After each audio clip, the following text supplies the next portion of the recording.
너희가 나를 택한 것이 아니요 내가 너희를 택하여 세웠나니 이는 너희로 가서 열매를 맺게 하고 또 너희 열매가 항상 있게 하려 함이라. 요한복음 15장 16절. 바로 지금 이 말씀을 읽고 있는 이 순간 당신의 삶 속에서 놀라운 일이 일어나고 있습니다. 수많은 콘텐츠 중에서 이 영상을 보게 된 것은 우연이 아닙니다. 당신이 여기에 있는 것은 결코 우발적인 일이 아닙니다. 이 경험의 매 순간을 하나님께서 섬세하게 엮고 계시며 오늘 당신을 위해 준비하신 구체적이고 개인적이며 변화를 가져올 메시지가 있습니다. 빌리 그레함 목사님은 이 세상이 알게 된 가장 위대한 복음 전도자 중 한 명으로 하나님의 무조건적인 사랑과 각 사람을 향한 하나님의 부르심을 전하는 데 평생을 바쳤습니다. 수십 년간의 사역을 통해 그는 수많은 사람들의 마음에 단순하지만 깊이 있는 진리를 전했습니다. 하나님은 당신의 이름을 알고 계시고 당신의 고통을 이해하시며 당신의 삶을 향한 분명한 계획을 가지고 계십니다. 오늘 당신은 우연히 이 영상을 본 것이 아닙니다. 지금 이 순간 성령님께서 역사하고 계시며 당신의 마음을 준비시키고 계십니다. 이 메시지를 통해 당신의 인생의 방향이 완전히 바뀔 수 있기 때문입니다. 아마도 지금 당신은 삶의 목적과 가치를 의심하고 있을지도 모릅니다. 혹은 여러 상황으로 인해 자신이 잊힌 존재처럼 느껴지고 있을 수도 있습니다. 또는 당신은 지금 승리의 시기를 보내고 있지만 하나님께서 당신의 부르심에 대해 더 깊은 것을 알려주시려는 순간일지도 모릅니다. 당신의 영혼 깊은 곳에 울려 퍼질 영광스러운 진리는 이것입니다. 하나님께서 당신을 택하셨습니다. 당신이 완벽해서가 아니라 하나님의 사랑이 완전하시기 때문입니다. 당신이 자격이 있어서가 아니라 하나님의 은혜는 인간의 어떤 공로도 뛰어넘기 때문입니다. 하나님은 세상이 창조되기 전부터 당신을 택하셨고 오늘 이 특정한 날에 당신이 바로 이 자리에 있도록 신성한 상황을 계획하셨습니다.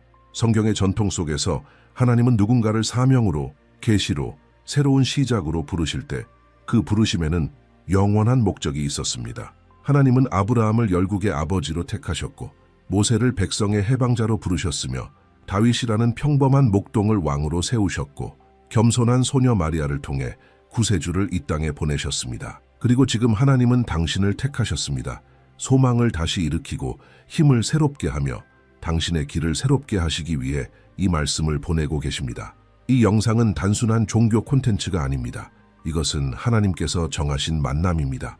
앞으로 몇 분 동안 당신은 빌리 그레함 목사님이 가르치고 살아낸 영원한 원칙들을 발견하게 될 것입니다.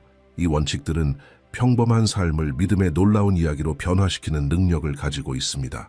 세상의 소음 속에서도 하나님의 음성을 분별하는 방법, 모든 것이 불가능해 보여도 그분의 부르심에 어떻게 응답할 수 있는지, 그리고 당신이 우주를 창조하신 하나님께 사랑받고 소중하며 선택받은 존재임을 어떻게 확신하며 살아갈 수 있는지를 배우게 될 것입니다. 마음을 준비하세요. 생각을 열어보세요. 성령님께서 당신의 영혼 깊숙한 곳에 직접 말씀하시도록 허락하세요. 하나님께서 오늘 당신을 위해 준비하신 것은 단순한 정보가 아닙니다. 그것은 변화를 일으키는 능력이며 계시이고 해방입니다. 하늘의 손길이 당신의 현실 가운데 임하여 당신이 누구인지 기억하게 하려는 순간입니다. 당신은 지극히 높으신 하나님의 아들, 딸입니다.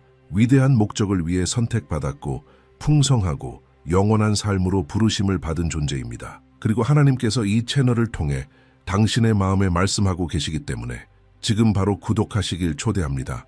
구독 버튼을 클릭하고 알림종을 켜세요.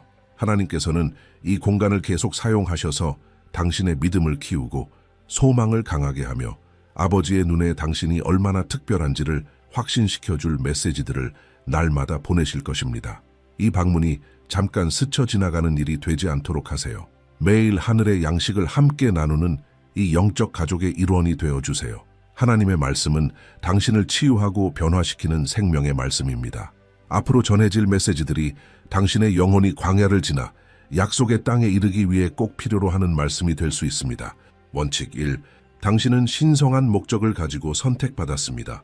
누군가가 당신을 팀에 뽑아줄 때 혹은 누군가 특별한 사람이 당신을 중요한 일에 초대할 때의 그 감정을 아시나요?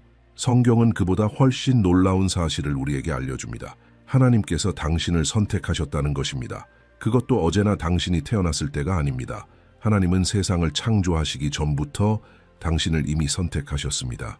에베소서 1장 4절에는 하나님이 세상 창조 전에 그리스도 안에서 우리를 택하사라고 기록되어 있습니다. 이는 아직 해와 달과 별, 어떤 생명체도 존재하지 않았을 때 이미 하나님께서 당신을 생각하고 계셨다는 의미입니다. 빌리 그레함 목사님은 이 진리를 밤새 묵상하곤 했습니다. 그는 인류의 가장 큰 문제는 돈, 건강, 기회의 부족이 아니라고 말했습니다. 가장 큰 문제는 사람들이 자기 자신이 누구인지 모른다는 것입니다. 우리는 끊임없이 다른 이들의 인정을 구하고 주목받기 위해 경쟁하며 우리의 가치를 증명하려는 세상에 살고 있습니다. 그러나 하나님은 전혀 다른 말씀을 하십니다. 당신은 이미 선택받았고 이미 인정받았으며 하나님 보시기에 무한한 가치를 가진 존재라는 것입니다. 그리고 여기서 가장 아름다운 사실이 있습니다. 하나님은 당신이 완벽해서 선택하신 것이 아닙니다. 오히려 당신의 모든 실수, 두려움, 죄까지도 아시면서 선택하셨습니다. 로마서 5장 8절은 우리가 아직 죄인 되었을 때에 그리스도께서 우리를 위하여 죽으셨다고 말합니다. 하나님은 당신이 나아지기를 기다리시지 않았습니다. 조건을 붙이지도 않으셨습니다. 그분은 단순히 당신을 사랑하셨고 당신을 선택하셨습니다. 지금 이 모습 그대로 말입니다. 몇 년 전 실제로 있었던 이야기를 하나 나누고 싶습니다. 마리아는 대형 상업 건물에서 청소부로 일하던 여성이었습니다. 그녀는 새벽 5시에 근무를 시작했고 사람들이 고급 차량을 타고 출근하기 시작할 즈음에 일을 마치곤 했습니다. 마리아는 자신이 투명 인간처럼 느껴졌습니다.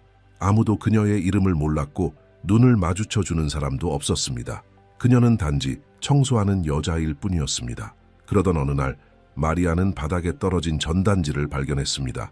근처 교회에서 열리는 예배에 대한 안내였습니다. 이유는 알 수 없었지만 그녀는 그날 저녁 예배에 가보기로 결심했습니다. 그날 밤 목사님은 바로 이 주제, 하나님께서 우리를 택하셨다는 말씀을 설교했습니다. 그는 요한복음 15장 16절을 읽었습니다. 너희가 나를 택한 것이 아니요 내가 너희를 택하여 세웠나니. 마리아는 마치 하나님께서 자신에게 직접 말씀하시는 것처럼 느꼈습니다. 집에 돌아간 그녀는 오랜만에 거울 앞에 섰고 전과는 전혀 다른 시선으로 자신을 바라보았습니다. 더 이상 투명한 청소부가 아닌 우주 만물의 왕이신 하나님께서 선택하신 한 여인을 본 것이었습니다. 며칠이 지나면서 마리아에게 변화가 일어났습니다. 그녀는 이유를 알 수 없는 기쁨으로 일하기 시작했고 바닥을 닦으며 조용히 찬송을 부르기도 했습니다. 사람들은 그것을 알아차리기 시작했습니다. 왜 그렇게 행복해 보이세요? 누군가 묻자 마리아는 이렇게 대답했습니다. 하나님께서 나를 특별한 목적으로 택하셨다는 걸 알게 되었거든요. 3달 뒤 그 건물에 입주해 있던 한 회사의 대표가 마리아를 불렀습니다. 그는 마리아의 성실함과 기쁨을 눈여겨보았고 자신의 회사에서 더 좋은 직책을 제안했습니다. 하지만 마리아에게 있어 진짜 승리는 그 새로운 직장이 아니었습니다. 그녀가 깨달은 가장 큰 승리는 바로 이것이었습니다. 그녀의 가치는 사람들의 평가에 달려있는 것이 아니라 하나님께서 태초부터 그녀를 향해 선언하신 말씀에 있다는 사실이었습니다. 이것이 바로 빌리 그레함 목사님이 수백만 명에게 전했던 진리입니다. 당신은 목적을 가지고 선택받았습니다. 하나님은 당신을 무기력하게 가만히 있도록 부르신 것이 아니라 세상 가운데 변화를 일으키라고 부르셨습니다. 평범함 속에 머물게 하기 위해서가 아니라 어둠 속에서 빛으로 빛나게 하기 위해 선택하신 것입니다. 베드로전서 2장 9절은 이렇게 말합니다. 너희는 택하신 족속이요 왕 같은 제사장들이요 거룩한 나라요. 당신은 평범한 존재가 아닙니다. 당신은 영적 왕족입니다. 그러니 오늘 당신이 어디에 있든지 정상에 있든지 깊은 골짜기 한가운데 있든지 이 진리를 꼭 기억하세요. 하나님께서 당신을 선택하셨습니다. 그리고 하나님이 누군가를 선택하실 때 그분은 그를 능력 있게 하시고 붙들어 주시며 시작하신 일을 끝까지 이루십니다. 당신의 삶에는 목적이 있습니다. 당신은 우연히 여기에 있는 것이 아닙니다. 신성한 이유가 있습니다. 이 진리를 받아들이세요. 그러면 모든 것이 달라지기 시작할 것입니다. 원칙 D. 하나님은 당신에게 직접 말씀하십니다. 한번 생각해 보신 적이 있으신가요? 은하계를 창조하시고 하늘의 별 하나하나를 놓으시며 세상의 모든 해변에 있는 모래 아래 숲까지 아시는 하나님께서 당신과 대화하기를 원하신다는 사실을요. 믿기 어려울 만큼 놀라운 일처럼 들릴 수 있지만 이것이 바로 빌리 그레함 목사님이 평생 동안 전한 가장 강력한 진리 중 하나입니다.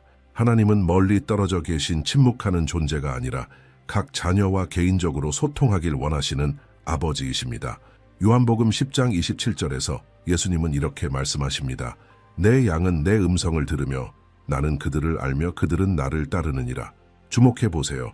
예수님은 몇몇 양 혹은 목회자들만이라고 말씀하시지 않았습니다. 내 양은이라고 하셨습니다. 당신이 그리스도께 속한 자라면 당신도 그분의 음성을 들을 수 있습니다. 이 약속은 특별한 사람들만을 위한 것이 아니라 바로 당신을 위한 것입니다. 하지만 하나님은 어떻게 말씀하실까요? 많은 사람들은 하나님이 하늘에서 천둥 소리로 말씀하시거나 초자연적인 환상을 통해서만 말씀하신다고 생각합니다. 물론 하나님은 그런 방법도 사용하실 수 있습니다. 그러나 대부분의 경우 하나님은 훨씬 더 부드럽고 친밀한 방식으로 말씀하십니다. 하나님은 말씀 성경을 통해 말씀하십니다. 당신이 성경을 읽을 때 특정 구절이 당신의 삶에 딱 들어맞는 경우가 있지 않나요? 그것이 바로 하나님께서 말씀하시는 순간입니다. 하나님은 기도할 때 느껴지는 설명할 수 없는 평안을 통해 말씀하시고 삶의 상황이나 지혜로운 믿음의 사람의 조언, 심지어 내면에서 들려오는 조용한 음성을 통해서도 말씀하십니다. 그 음성은 당신을 인도하고 위로하고 평안을 줍니다. 빌리 그레함 목사님도 사역 중 깊은 위기의 시기를 경험한 적이 있다고 고백했습니다. 그는 지치고 앞으로 계속 복음을 전해야 할지 의문이 들었으며 자신이 이 사명을 감당할 자격이 있는지도 혼란스러웠다고 합니다. 그러던 어느 날 밤 그는 혼자 산에 올라가 하나님께 간절히 기도했습니다. 하늘에서 음성이 들린 것도 천사가 나타난 것도 아니었습니다. 그러나 기도하는 그 순간 설명할 수 없는 평안이 그의 마음을 가득 채웠고 그는 자기 존재 깊은 곳에서 하나님께서 함께 하신다는 것을 그리고 계속 나아가야 한다는 것을 확신하게 되었습니다. 그 밤은 그의 삶과 전 세계 수백만 명의 삶에 영향을 준 사역의 방향을 바꾸는 전환점이 되었습니다. 저는 한 트럭 운전사 호베르투의 이야기를 알고 있습니다. 그는 전국 도로를 달리며 몇 주씩 집을 떠나 있곤 했습니다. 외로움은 그의 늘 곁에 있는 동반자였습니다. 그에게는 대화할 사람도 자신을 이해해주는 이도 없었습니다. 호베르투는 점점 큰 공허함을 느끼기 시작했고 모든 것을 포기하고 싶다는 생각마저 들었습니다. 그러던 어느 날 주유소에 들른 그는 계산대에 놓인 채 잊혀진 성경 한 권을 발견했습니다. 이유도 모른 채 그는 그 성경을 집어들어 트럭 운전석에 두었습니다. 그날 밤 도로가 옆에 트럭을 세운 채 호베르투는 무심코 성경을 펼쳤습니다. 그리고 그의 시선은 이사야 41장 10절에 멈추었습니다. 두려워하지 말라. 내가 너와 함께함이라. 놀라지 말라. 나는 네 하나님이 됨이라. 내가 너를 굳세게 하리라. 참으로 너를 도와주리라. 참으로 나의 의로운 오른손으로 너를 붙들리라. 그는 태어나 처음 느껴보는 무언가를 경험했습니다. 마치 이 말씀이 정확히 그 순간 자신을 위해 쓰인 것처럼 느껴졌습니다. 눈물이 그의 얼굴을 타고 흘렀습니다. 그는 혼자가 아니었습니다. 하나님께서 거기 계셨고 이 오래된 말씀이 그 순간 살아 움직이며 그의 마음에 직접 말씀하고 계셨던 것입니다. 그날 이후 호베르투는 매일 운전 중에 성경을 읽기 시작했습니다. 그러자 놀라운 일이 일어났습니다. 그는 하나님께서 끊임없이 자신에게 말씀하고 계신다는 것을 깨닫게 된 것입니다. 가족을 걱정할 때는 신뢰에 대한 말씀이, 도로에서 다른 운전자에게 화가 날 때는 용서에 관한 말씀이 그의 마음을 감동시켰습니다. 하나님은 그 조그만 트럭 운전석을 하늘의 임재가 머무는 거룩한 만남의 장소로 바꾸고 계셨던 것입니다. 오늘날 호베르투는 더 이상 외롭지 않습니다. 그는 깨달았습니다. 하나님은 우리의 기도를 들으실 뿐 아니라 응답하시는 분이라는 것을요. 우리가 기대하는 방식이나 우리가 원하는 시간은 아닐지라도 하나님의 응답은 항상 완전하고 정확합니다. 시편 32편 8절은 이렇게 약속합니다. 내가 너를 가르쳐 네가 가야 할 길을 지시하고 너를 주목하여 훈계하리로다. 질문은 하나님께서 말씀하시는가가 아닙니다. 하나님은 항상 말씀하고 계십니다. 진짜 질문은 이것입니다. 당신은 듣고 있습니까? 세상의 소음 끊임없는 방해 바쁜 일정 속에서 당신은 성령의 부드러운 음성에 귀 기울이고 있습니까? 하나님은 오늘 당신과 개인적인 대화를 나누길 원하십니다. 마음을 여세요. 말씀을 펴세요. 기도로 하나님의 임재 안에 들어가세요. 그리고 아버지께서 오늘 당신에게 어떤 말씀을 하시는지 들을 준비를 하세요. 원칙 3. 하나님께 대한 당신의 응답은 운명을 바꿉니다. 빌리 그레함이 전했던 가장 인상적인 메시지 중 하나는 하나님의 부르심에 대한 인간의 응답의 중요성이었습니다. 그는 하나님은 결코 누구에게도 억지로 자신을 따르도록 하지 않으시며 인내심을 가지고 응답을 기다리신다고 말하곤 했습니다. 그것은 마치 결혼식 초대장과도 같습니다. 당신은 그것을 받을 수 있고 감탄하며 냉장고에 붙여둘 수도 있지만 만약 당신이 예라고 응답하지 않고 잔치에 참석하지 않는다면 당신은 그 축하에서 제외될 것입니다. 하나님도 마찬가지입니다. 그분은 당신을 선택하셨고 당신을 부르시며 당신에게 말씀하시지만 응답의 결정은 당신에게 달려 있습니다. 요한계시록 3장 20절에서 예수님은 감동적인 말씀을 하십니다. 볼지어다 내가 문 밖에 서서 두드리노니 누구든지 내 음성을 듣고 문을 열면 내가 그에게로 들어가 그와 더불어 먹고 그는 나와 더불어 먹으리라. 하나님의 섬세함을 보십시오. 그분은 문을 부수지 않으십니다. 침입하지 않으십니다. 그분은 두드리고 기다리십니다. 부르시고 기다리십니다. 응답은 당신 마음 안에서 나와야 합니다. 그리고 당신이 그 문을 열고 하나님께 예라고 응답할 때 초자연적인 무언가가 일어납니다. 당신의 삶은 다시는 예전과 같지 않을 것입니다. 빌리 그레함은 이것이 그의 복음 전도 집회에서 수천 번 일어나는 것을 보았습니다. 평범한 사람들이 하나님의 부르심에 응답하고 그들의 인생이 완전히 변하는 것을 보았습니다. 회복되는 결혼들, 끊어지는 중독들, 발견되는 목적들, 구원받는 생명들, 모든 것은 단순한 응답 하나에서 시작되었습니다. 예, 주님, 제가 받아들입니다. 예, 주님을 따르길 원합니다. 예, 저는 주님의 길을 선택합니다. 그러나 하나님께 응답하는 것은 단순한 하나의 사건이 아니라 삶의 방식이라는 것을 이해하는 것이 중요합니다. 단지 예배 중에 손을 들거나 영접 기도를 드리는 것에 그치지 않습니다. 매일 아침 일어나 이렇게 말하는 것입니다. 하나님, 오늘 제가 무엇을 하기를 원하십니까? 어떻게 살기를 원하십니까? 어디로 가기를 원하십니까? 이것은 매일의 항복이며 자신의 뜻보다 하나님의 뜻을 우선시하는 끊임없는 선택입니다. 한 이야기가 제게 깊은 인상을 남겼습니다. 카를로스는 성공한 사업가였습니다. 그는 세상이 말하는 모든 행복, 돈, 지위, 인정을 이룬 사람이었습니다. 그러나 내면에서 카를로스는 공허함을 느꼈습니다. 그는 무언가 잘못되었다고 느꼈고 마치 다른 사람의 인생을 살고 있는 것처럼 느꼈습니다. 어느 주일 그의 아내가 함께 교회에 가자고 설득했고 카를로스는 아무 기대 없이 단지 그녀를 기쁘게 하려고 따라갔습니다. 설교 중에 목사님은 마태복음 16장 26절을 전했습니다. 사람이 온 세상을 얻고도 자기 목숨을 잃으면 무엇이 유익하겠느냐? 그 말씀은 마치 화살처럼 카를로스의 마음을 꿰뚫었습니다. 그는 자신이 세상을 얻었지만 영혼을 잃고 있다는 것을 깨달았습니다. 예배가 끝날 무렵 하나님께 응답하고 그리스도께 삶을 드리라는 초청이 있었습니다. 카를로스는 무언가가 자신의 마음을 끌어당기는 것을 느꼈지만 자존심이 그를 의자에 붙잡아 두었습니다. 나는 이런 거 필요 없어. 그는 생각했습니다. 난 괜찮아. 하지만 카를로스는 괜찮지 않았고 그 자신도 그것을 알고 있었습니다. 그 주 내내 그는 그 질문을 머릿속에서 떨쳐낼 수 없었습니다. 사람이 온 세상을 얻고도 자기 목숨을 잃으면 무엇이 유익하겠느냐? 다음 주일 카를로스는 다시 교회에 갔습니다. 이번에는 목사님이 초청을 했을 때 그는 주저하지 않았습니다. 그는 자리에서 일어나 앞으로 나갔고 눈물은 그의 얼굴을 타고 흘렀으며 그는 말했습니다. 예, 주님. 주님의 부르심에 응답합니다. 제 삶을 주님께 드립니다. 그 응답은 모든 것을 바꾸었습니다. 카를로스는 자신의 사업을 그만두지 않았지만 전과는 다른 방식으로 일을 하기 시작했습니다. 윤리적으로, 정직하게, 자비롭게.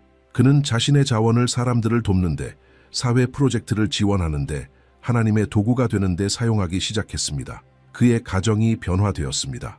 그의 인간관계는 깊어졌습니다. 그의 삶은 의미를 가지게 되었습니다. 그리고 이 모든 것은 하나님의 부르심에 단순하게 예라고 응답한 것에서 시작되었습니다. 여호수아 24장 15절은 강력한 도전을 던집니다. 오늘 너희가 섬길 자를 택하라. 오늘입니다. 내일이 아닙니다. 준비가 되었을 때도 아닙니다. 삶이 정리된 다음도 아닙니다. 오늘입니다. 하나님은 지금 당신의 마음 문을 두드리고 계십니다.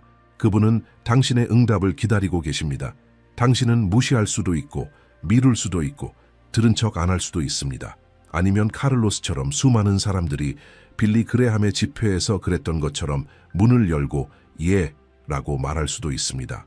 당신의 하나님께 대한 응답은 하나님이 누구신지를 바꾸지는 않지만 당신이 누구인지 그리고 당신의 영원한 운명이 어떻게 될지를 완전히 변화시킵니다. 원칙 4. 하나님은 불완전한 사람들을 완전한 목적을 위해 사용하십니다. 원수가 우리의 귀에 속삭이기를 좋아하는 거짓말이 있다면 그것은 바로 이것입니다. 너는 하나님께 쓰이기에는 부족한 사람이야. 얼마나 많은 사람들이 이렇게 믿고 교회 벤치에 앉아 아무것도 하지 못한 채 멈춰 있을까요? 하나님은 오직 목사님들, 선교사들 또는 아주 거룩한 사람들만 사용하신다고 생각하면서 말입니다. 빌리 그레함은 평생 이 거짓말과 싸웠습니다. 그는 하나님께서 자격 있는 사람을 부르시는 것이 아니라 부르신 자를 자격 있게 하신다는 것을 경험으로 알고 있었습니다. 하나님은 완벽한 사람을 찾지 않으십니다. 하나님은 준비된 사람을 찾으십니다. 성경을 보면 불완전한 사람들이 하나님의 손에 의해 강력하게 쓰임받은 모습을 수없이 볼 수 있습니다. 모세는 말하는데 어려움이 있었고 살인을 저지르고 도망 중인 자였습니다. 그러나 하나님은 그를 통해 한 민족을 해방시키셨습니다. 다윗은 간음과 살인을 저질렀지만 하나님은 그를 내 마음에 합한 사람이라 부르셨습니다. 베드로는 예수님을 3번 부인했지만 교회의 반석이 되었습니다.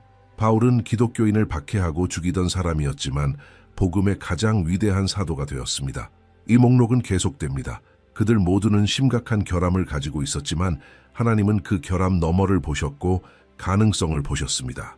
해방을 주는 진리는 하나님은 당신의 약점에도 불구하고 당신을 사용하시는 것이 아니라 종종 바로 그 약점을 통해서 당신을 사용하신다는 것입니다. 고린도후서 12장 9절은 이 신비를 드러냅니다. 내 은혜가 내게 족하도다. 이는 내 능력이 약한 데서 온전하여 짐이라. 당신이 자신의 한계를 인정하고 혼자 힘으로는 할 수 없다고 고백할 때 당신은 하나님의 능력이 역사하실 공간을 내어드리는 것입니다. 당신의 약점은 하나님께서 그분의 능력을 보여주실 수 있는 기회입니다. 빌리 그레함은 본래 자신감 없고 말솜씨도 없는 평범한 젊은 농부에 불과했습니다. 그는 스스로 특별할 것이 하나도 없었다고 고백했습니다. 하지만 그에게는 한 가지가 있었습니다. 하나님께 완전히 자신을 내어드리는 마음. 그는 자신이 부족하다고 느끼면서도 하나님의 부르심에 예라고 대답했습니다. 그리고 하나님은 그 단순한 청년을 사용하셔서 전 세계 2억 명이 넘는 사람들에게 복음을 전하게 하셨습니다. 어떻게 가능했을까요? 하나님은 우리의 완벽함을 필요로 하지 않으십니다. 하나님은 우리의 헌신을 원하십니다. 조아나를 소개하고 싶습니다. 그녀는 그림자 속에서 살고 있었고 깊이 부끄러워하는 과거를 숨기고 있었습니다. 10대 시절 그녀는 매일 후회하는 선택들을 했습니다.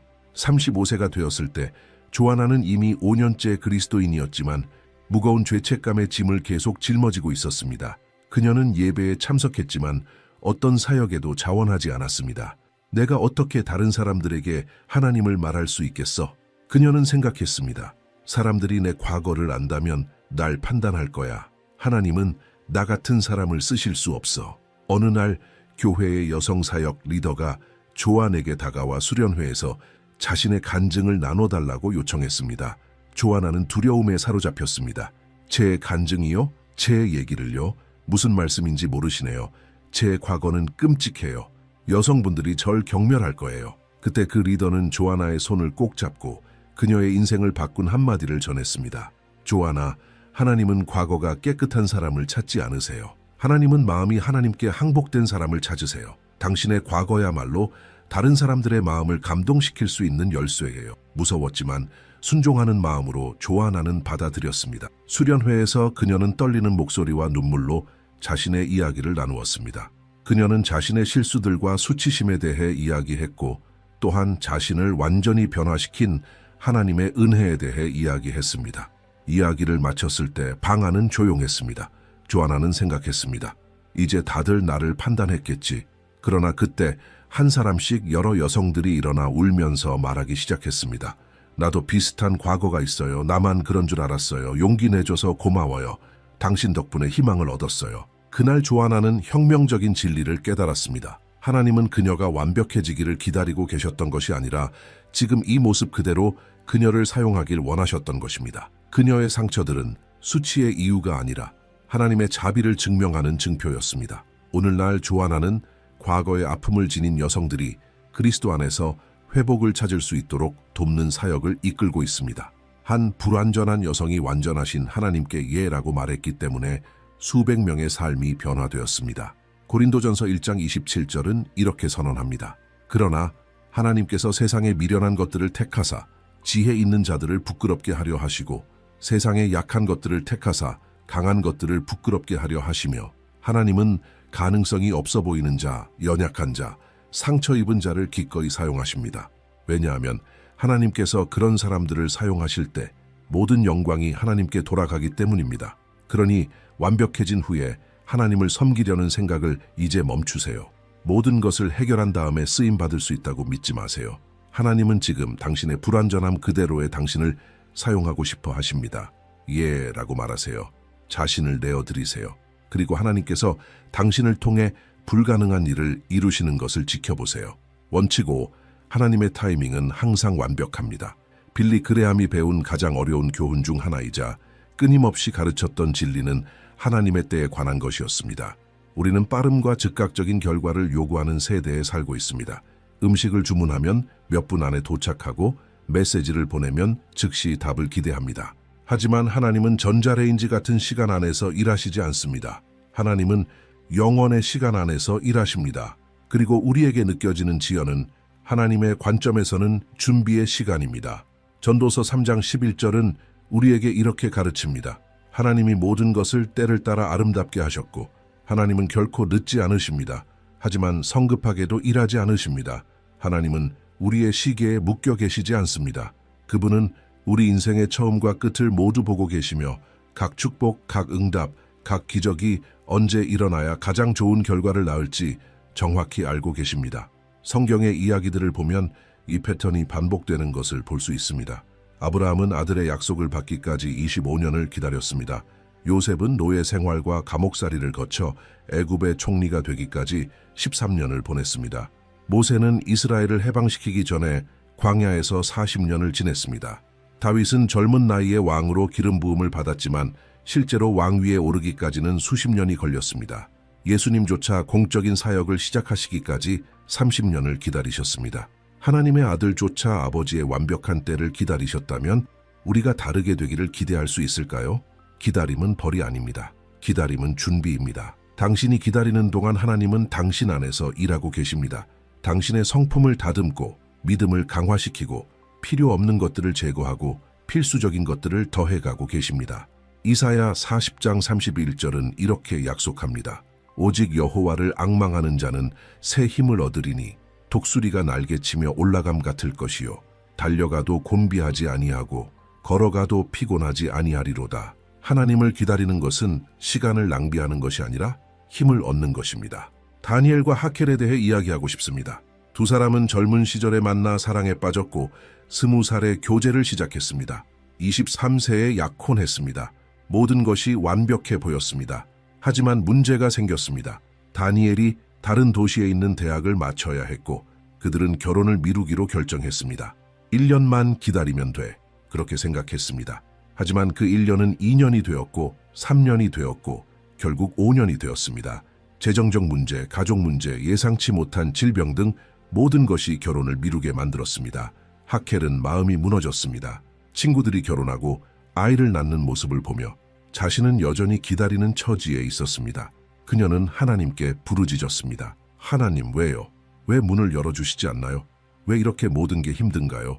그녀는 몇 번이나 포기할까 고민했고 관계를 끝내고 다른 길을 가야 하나 생각하기도 했습니다.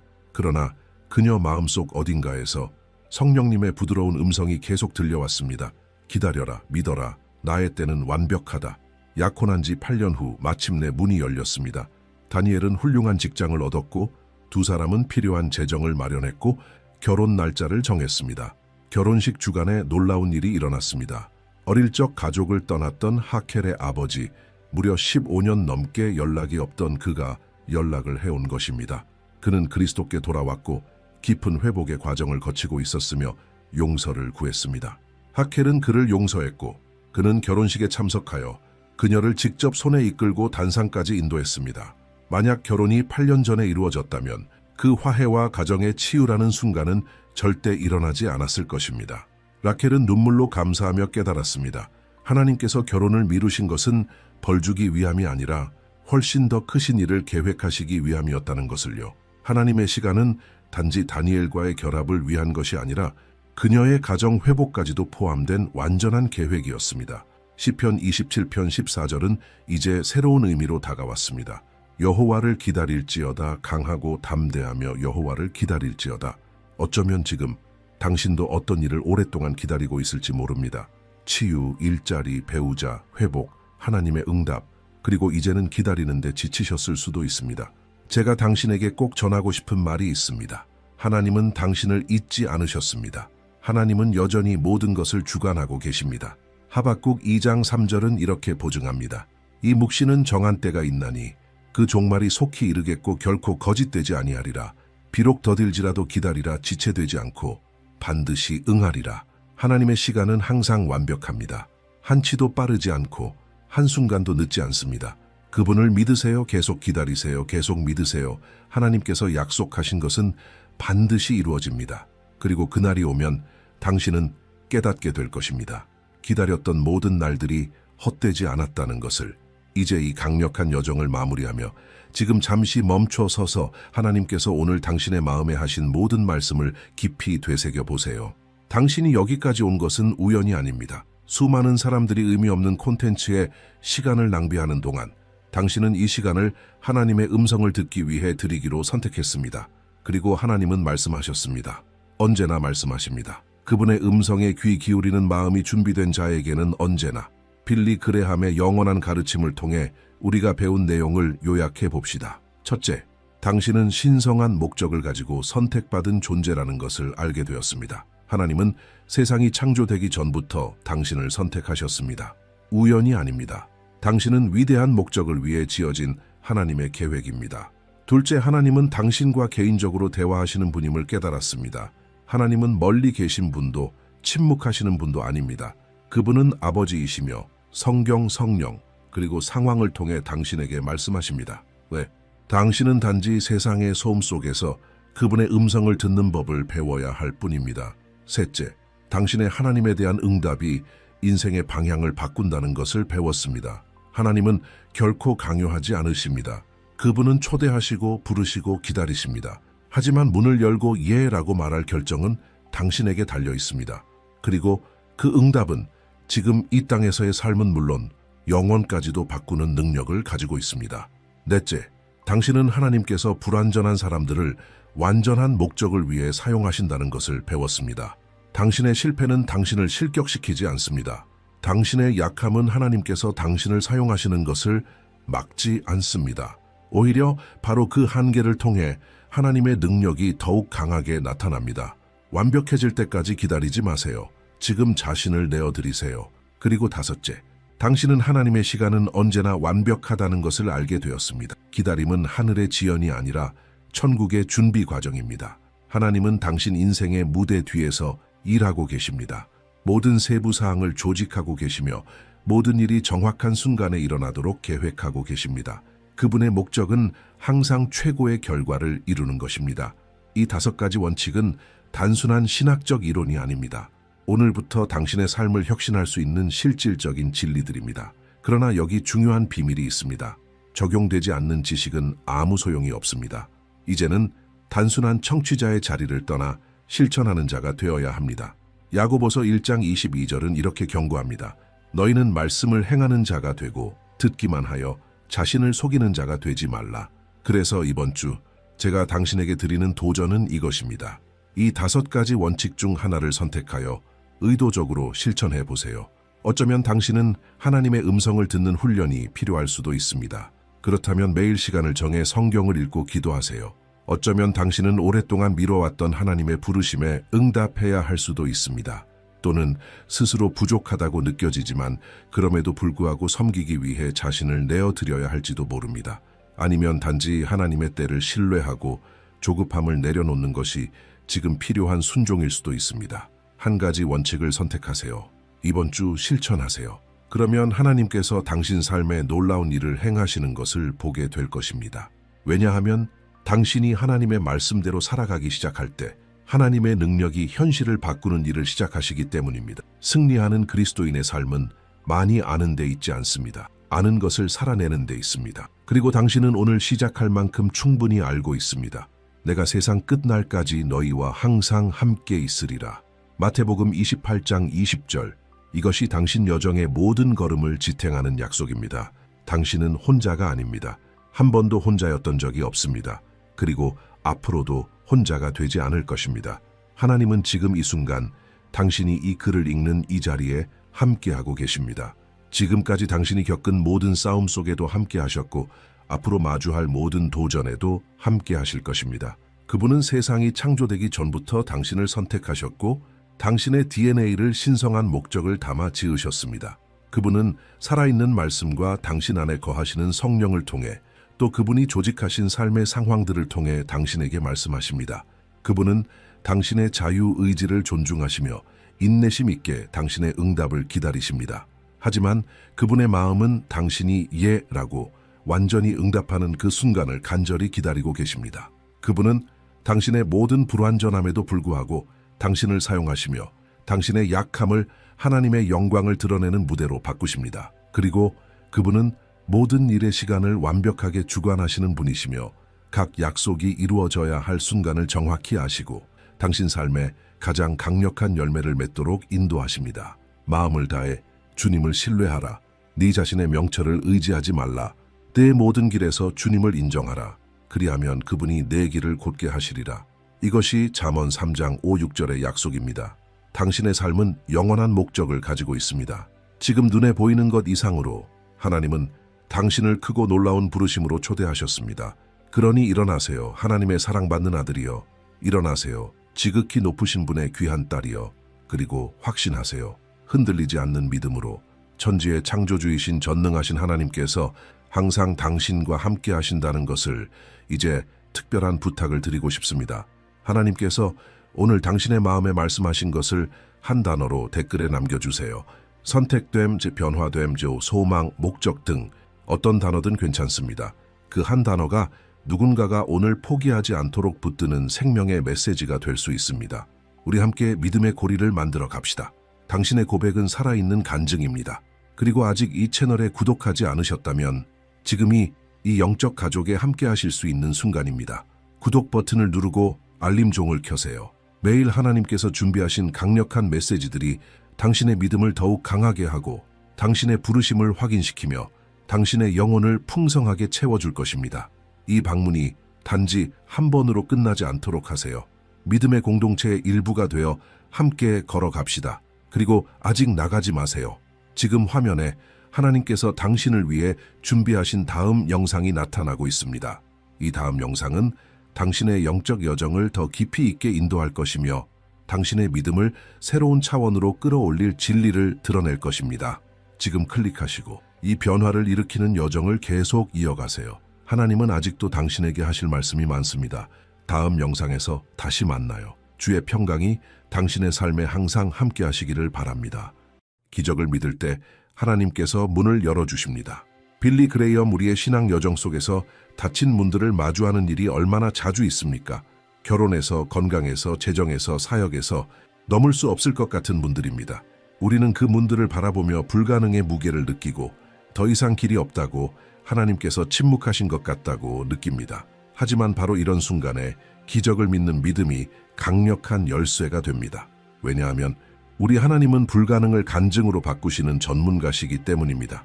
그분은 바다를 가르시고 성벽을 무너뜨리시며 죽은 자를 다시 살리시는 하나님이십니다. 위대한 복음 전도자 빌리 그레이엄의 이 말은 우리를 깊은 성경의 진리와 마주하게 합니다. 하나님은 믿음에 응답하십니다. 그분은 환경에 제한되지 않으시며 인간의 확률에 의존하지 않으십니다. 당신이 하나님의 기적을 믿을 때, 진심으로 믿을 때 영적인 세계에서 초자연적인 움직임이 시작되고 이전에는 잠겨있던 문들이 당신의 눈앞에서 열리기 시작합니다. 기적을 믿는 믿음은 맹목적인 믿음이 아니라 살아계신 하나님께 근거한 믿음입니다. 어제도 오늘도 그리고 영원히 일하시는 그 하나님께 말입니다. 성경은 모든 기대를 넘어선 믿음을 가졌던 사람들의 간증으로 가득 차 있습니다. 불임이었던 한나는 믿었고 예언자 사무엘의 어머니가 되었습니다. 나이가 많았던 아브라함은 자신이 큰 민족의 조상이 될 것을 믿었습니다. 혈루증을 앓던 여인은 예수님의 옷자락만 만지면 치유될 것을 믿었습니다. 이들은 단지 기다린 것이 아닙니다. 그들은 불가능을 믿었습니다. 그리고 무슨 일이 일어났습니까? 하나님께서 문을 여셨습니다. 사람은 절대 열 수 없는 문들, 이성으로는 닫혀 있다고 판단되는 문들, 의사도 종교 지도자도 왕들도 영원히 닫혔다고 말했던 문들. 그러나 하나님께서는 그분의 주권과 자비로 개입하시기로 결정하셨습니다. 그리고 그분은 지금도 여전히 그렇게 일하고 계십니다. 이 영상은 닫힌 문 앞에 서서 오랫동안 변화되기를 기다려온 당신을 위한 것입니다. 기도하고 금식하고 부르짖었지만 아직 응답을 보지 못한 당신을 위한 것입니다. 아니요 라는 말을 듣는데 지쳐있고 이제는 희망의 숨결이 필요한 당신을 위한 것입니다. 오늘 하나님의 말씀과 우리가 함께 나눌 영적인 원칙들을 통해 당신은 과거에 문을 여셨던 동일한 하나님께서 지금도 일하고 계심을 기억하게 될 것입니다. 그분은 변하지 않으셨고 지금도 그를 신뢰하고 기다리는 자들을 위해 문을 여십니다. 이 영상에서 우리는 기적에 대한 믿음을 강화시켜주는 기독교의 핵심 원칙들을 함께 살펴볼 것입니다. 기적을 믿는 것이 단지 가능한 것이 아니라 왜 필수적인 일인지 깨닫게 될 것입니다. 살아있는 믿음, 끈질긴 기도, 신실한 순종, 흔들리지 않는 소망의 능력을 함께 다시 발견해 봅시다. 그리고 제가 당신에게 초대하고 싶은 말이 있습니다. 이 영상을 수동적으로 보지 마십시오. 마음을 열고 집중해서 들으며 성령님께서 당신에게 말씀하시도록 허용하십시오. 하나님께서는 당신의 삶에 대해 구체적으로 풀어놓으실 무언가를 가지고 계십니다. 어쩌면 지금 이 순간이야말로 당신이 다시는 열리지 않을 것 같다고 생각했던 그 문을 하나님께서 여시기로 작정하신 바로 그때일 수 있습니다. 그리고 하나님께서 바라시는 것은 단 하나, 당신이 믿는 것입니다. 믿음은 첫 걸음입니다. 그리고 그 걸음은 아무도 대신 걸어줄 수 없습니다. 그것은 개인적이고 친밀하며 깊은 결단입니다. 그러나 당신이 그 걸음을 내디딜 때 하늘이 움직입니다. 그래서 만약 당신이 앞으로도 매일 이러한 믿음과 영적 방향의 메시지를 계속 받고 싶다면 지금 구독 버튼을 클릭하십시오. 그렇게 함으로써 하나님께서 당신의 삶에 풀어놓고 계신 일들과 항상 연결될 수 있습니다. 이 채널은 하나님께서 당신의 마음에 말씀하시고자 하는 뜻의 연장선입니다. 각 영상은 기도와 목적, 그리고 사랑으로 만들어졌습니다. 당신이 세워지고 강하게 되도록 말입니다. 하나님은 여전히 기적을 일으키십니다. 하나님은 여전히 문을 여십니다. 그리고 이 영상은 당신이 처한 이 순간에 대한 하나님의 응답이 될 수 있습니다. 원칙 1. 문을 여는 믿음. 빌리 그레이엄은 믿음이란 어둠 속에서 하나님의 손을 붙잡고 그분과 함께 걸어가는 것이다 라고 말하곤 했습니다. 이처럼 단순한 그림이 깊은 진리를 담고 있습니다. 믿음은 복잡한 것이 아닙니다. 매일 몇 시간씩 성경을 읽는 신학자들만을 위한 것이 아닙니다. 믿음이란 모든 것이 당신을 반대하는 것처럼 보여도 하나님을 신뢰하는 것입니다. 바로 이런 믿음을 통해 기적이 일어나고 문이 열리는 것입니다. 성경은 평범한 사람들이 불가능한 상황을 맞닥뜨리고도 단지 믿었기 때문에 하나님의 손이 초자연적으로 움직인 이야기들로 가득합니다. 가나안 여인을 보십시오. 그녀는 예수님께 딸의 치유를 간절히 요청했습니다. 외국인이었음에도 불구하고 그녀는 포기하지 않았고 그녀의 믿음은 예수님께 칭찬을 받았습니다. 예수님은 이렇게 말씀하셨습니다. 여자여, 내 믿음이 크도다. 내 소원대로 되리라. 마태복음 15:28. 그녀에게는 영향력도 지위도 당시의 종교 기준에 맞는 신앙도 없었습니다. 그러나 그녀에겐 믿음이 있었습니다. 그리고 그것이면 충분했습니다. 우리도 얼마나 자주 닫힌 문 앞에 서 있습니까? 간구하고 기도하고 기다리지만 아무 일도 일어나지 않습니다. 그럴 때 우리는 하나님께서 우리를 잊으신 게 아닐까 하는 유혹을 받습니다. 그러나 어쩌면 부족한 것은 기도도 시간도 자격도 아닙니다. 어쩌면 부족한 것은 진짜 믿음, 살아있는 믿음, 끝까지 견디는 믿음일지 모릅니다. 즉각적인 결과에 의존하지 않고 하나님의 성품을 신뢰하는 그런 믿음 말입니다. 빌리 그레이엄은 항상 말하곤 했습니다. 믿음은 감정이 아니라 결단이라고. 감정이 반대할 때에도 믿는 것을 선택하는 것입니다. 모든 일이 순조로울 때 믿는 것은 쉽습니다. 진짜 도전은 문이 잠겨 있을 때, 진단이 절망적일 때, 통장 잔고가 마이너스일 때, 자녀가 멀어졌을 때, 하늘이 침묵하는 것처럼 느껴질 때 믿는 것입니다. 어느 날 한 여인이 이런 이야기를 들려주었습니다. 남편의 구원을 위해 10년 넘게 기도했다고 합니다. 남편은 냉담했고 그녀의 신앙을 조롱하며 절대 교회 같은 데는 안 간다고 말하곤 했습니다. 하지만 그녀는 포기하지 않았습니다. 매일 아침 식사를 준비하며 남편의 의자에 손을 얹고 이렇게 기도했습니다. 주님, 언젠가는 이 자리에 변화된 남편이 앉게 될 것입니다. 수년이 흘렀지만 아무 일도 일어나지 않았습니다. 그러나 어느 주일 아무런 예고도 없이 남편이 말했습니다. 오늘은 나도 함께 갈게. 그는 교회에 들어서서 설교 중 내내 눈물을 흘렸고 결국 예수님께 인생을 드렸습니다. 지금 그는 셀 모임의 리더로 섬기고 있습니다. 사람들이 무슨 일이 있었냐고 물으면 그녀는 단순한 미소로 대답합니다. 하나님께서 문을 여셨어요. 저는 단지 계속 믿었을 뿐이에요. 이러한 단순하고 끈질기며 실천적인 믿음이 바로 빌리 그레이엄이 수많은 경기장에서, 라디오 방송에서 가정주부들과 농부들, 청년들과 노인들에게 전했던 믿음입니다. 그는 사람들에게 이렇게 직접적으로 말하곤 했습니다. 믿으세요. 모든 것이 반대한다고 해도요. 하나님은 신실하십니다. 문을 여는 믿음은 양에 달려있지 않습니다. 예수님께서는 겨자씨만한 믿음에 대해 말씀하셨습니다. 믿음의 크기가 아니라 그 믿음이 어디에 뿌리 내렸느냐가 중요한 것입니다. 당신의 해집니다. 또 하나 중요한 점은 믿음은 수동적인 것이 아닙니다. 마치 가만히 있으면서 마법처럼 모든 일이 일어나기를 기다리는 것이 아닙니다. 진짜 믿음은 우리를 행동하게 만듭니다. 마치 요단강 앞에 선 이스라엘 백성처럼 말입니다. 제사장들이 먼저 물에 발을 디딘 후에야 물이 갈라졌습니다. 많은 사람들은 기적을 먼저 보고 나서야 믿으려고 합니다. 하지만 하나님께서는 먼저 믿고 발을 내디딜 때 기적을 보여주십니다. 벽돌공으로 일하던 한 청년이 신학을 공부하는 꿈을 꾸었습니다. 하지만 그는 고등학교도 마치지 못했고 형편상 학비도 없었습니다. 그럼에도 불구하고 그는 자신의 이름을 기도 제목에 올리고 할 수 있는 모든 돈을 아껴 모으기 시작했습니다. 뜨거운 햇볕 아래서 일하는 동안 그는 이어폰으로 설교를 들으며 시멘트에 더러워진 작은 수첩에 성경 구절을 적어 나갔습니다. 그러던 어느 날 그는 한 신학교에서 전액 장학금을 받았습니다. 지금 그는 한 소박한 지역 공동체에서 목사로 사역하며 자신이 살아온 삶과 같은 환경에 있는 사람들에게 복음을 전하고 있습니다. 그는 말합니다. 모든 것은 마치 하나님께서 내 마음에 직접 말씀하시는 것처럼 빌리 그레이엄이 가르친 믿음을 따라 믿기로 결단했을 때 시작됐어요. 아마도 당신의 문은 수년째 닫혀 있을지도 모릅니다. 어쩌면 이미 이건 그냥 내 몫이 아니야라며 포기했을지도 모릅니다. 그러나 하나님께서는 오늘 당신을 믿음의 불꽃을 다시 지피도록 초대하고 계십니다. 그것은 마법 같은 믿음이 아니라 진짜 믿음입니다.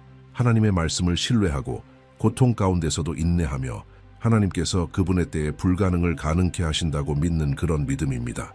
믿음이 문을 여는 것은 믿음 자체가 강력해서가 아니라 모든 열쇠를 가지신 하나님께 드려지기 때문입니다. 하나님께서 오늘 보고 싶어 하시는 것은 당신의 믿음입니다. 완벽한 약속도 아름다운 말도 필요하지 않습니다. 그저 하나님을 신뢰하기만 하면 됩니다.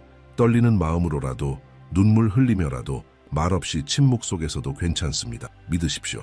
빌리 그레이엄이 말했듯이 당신이 기적을 믿을 때 하나님은 문을 여십니다. 원칙 T.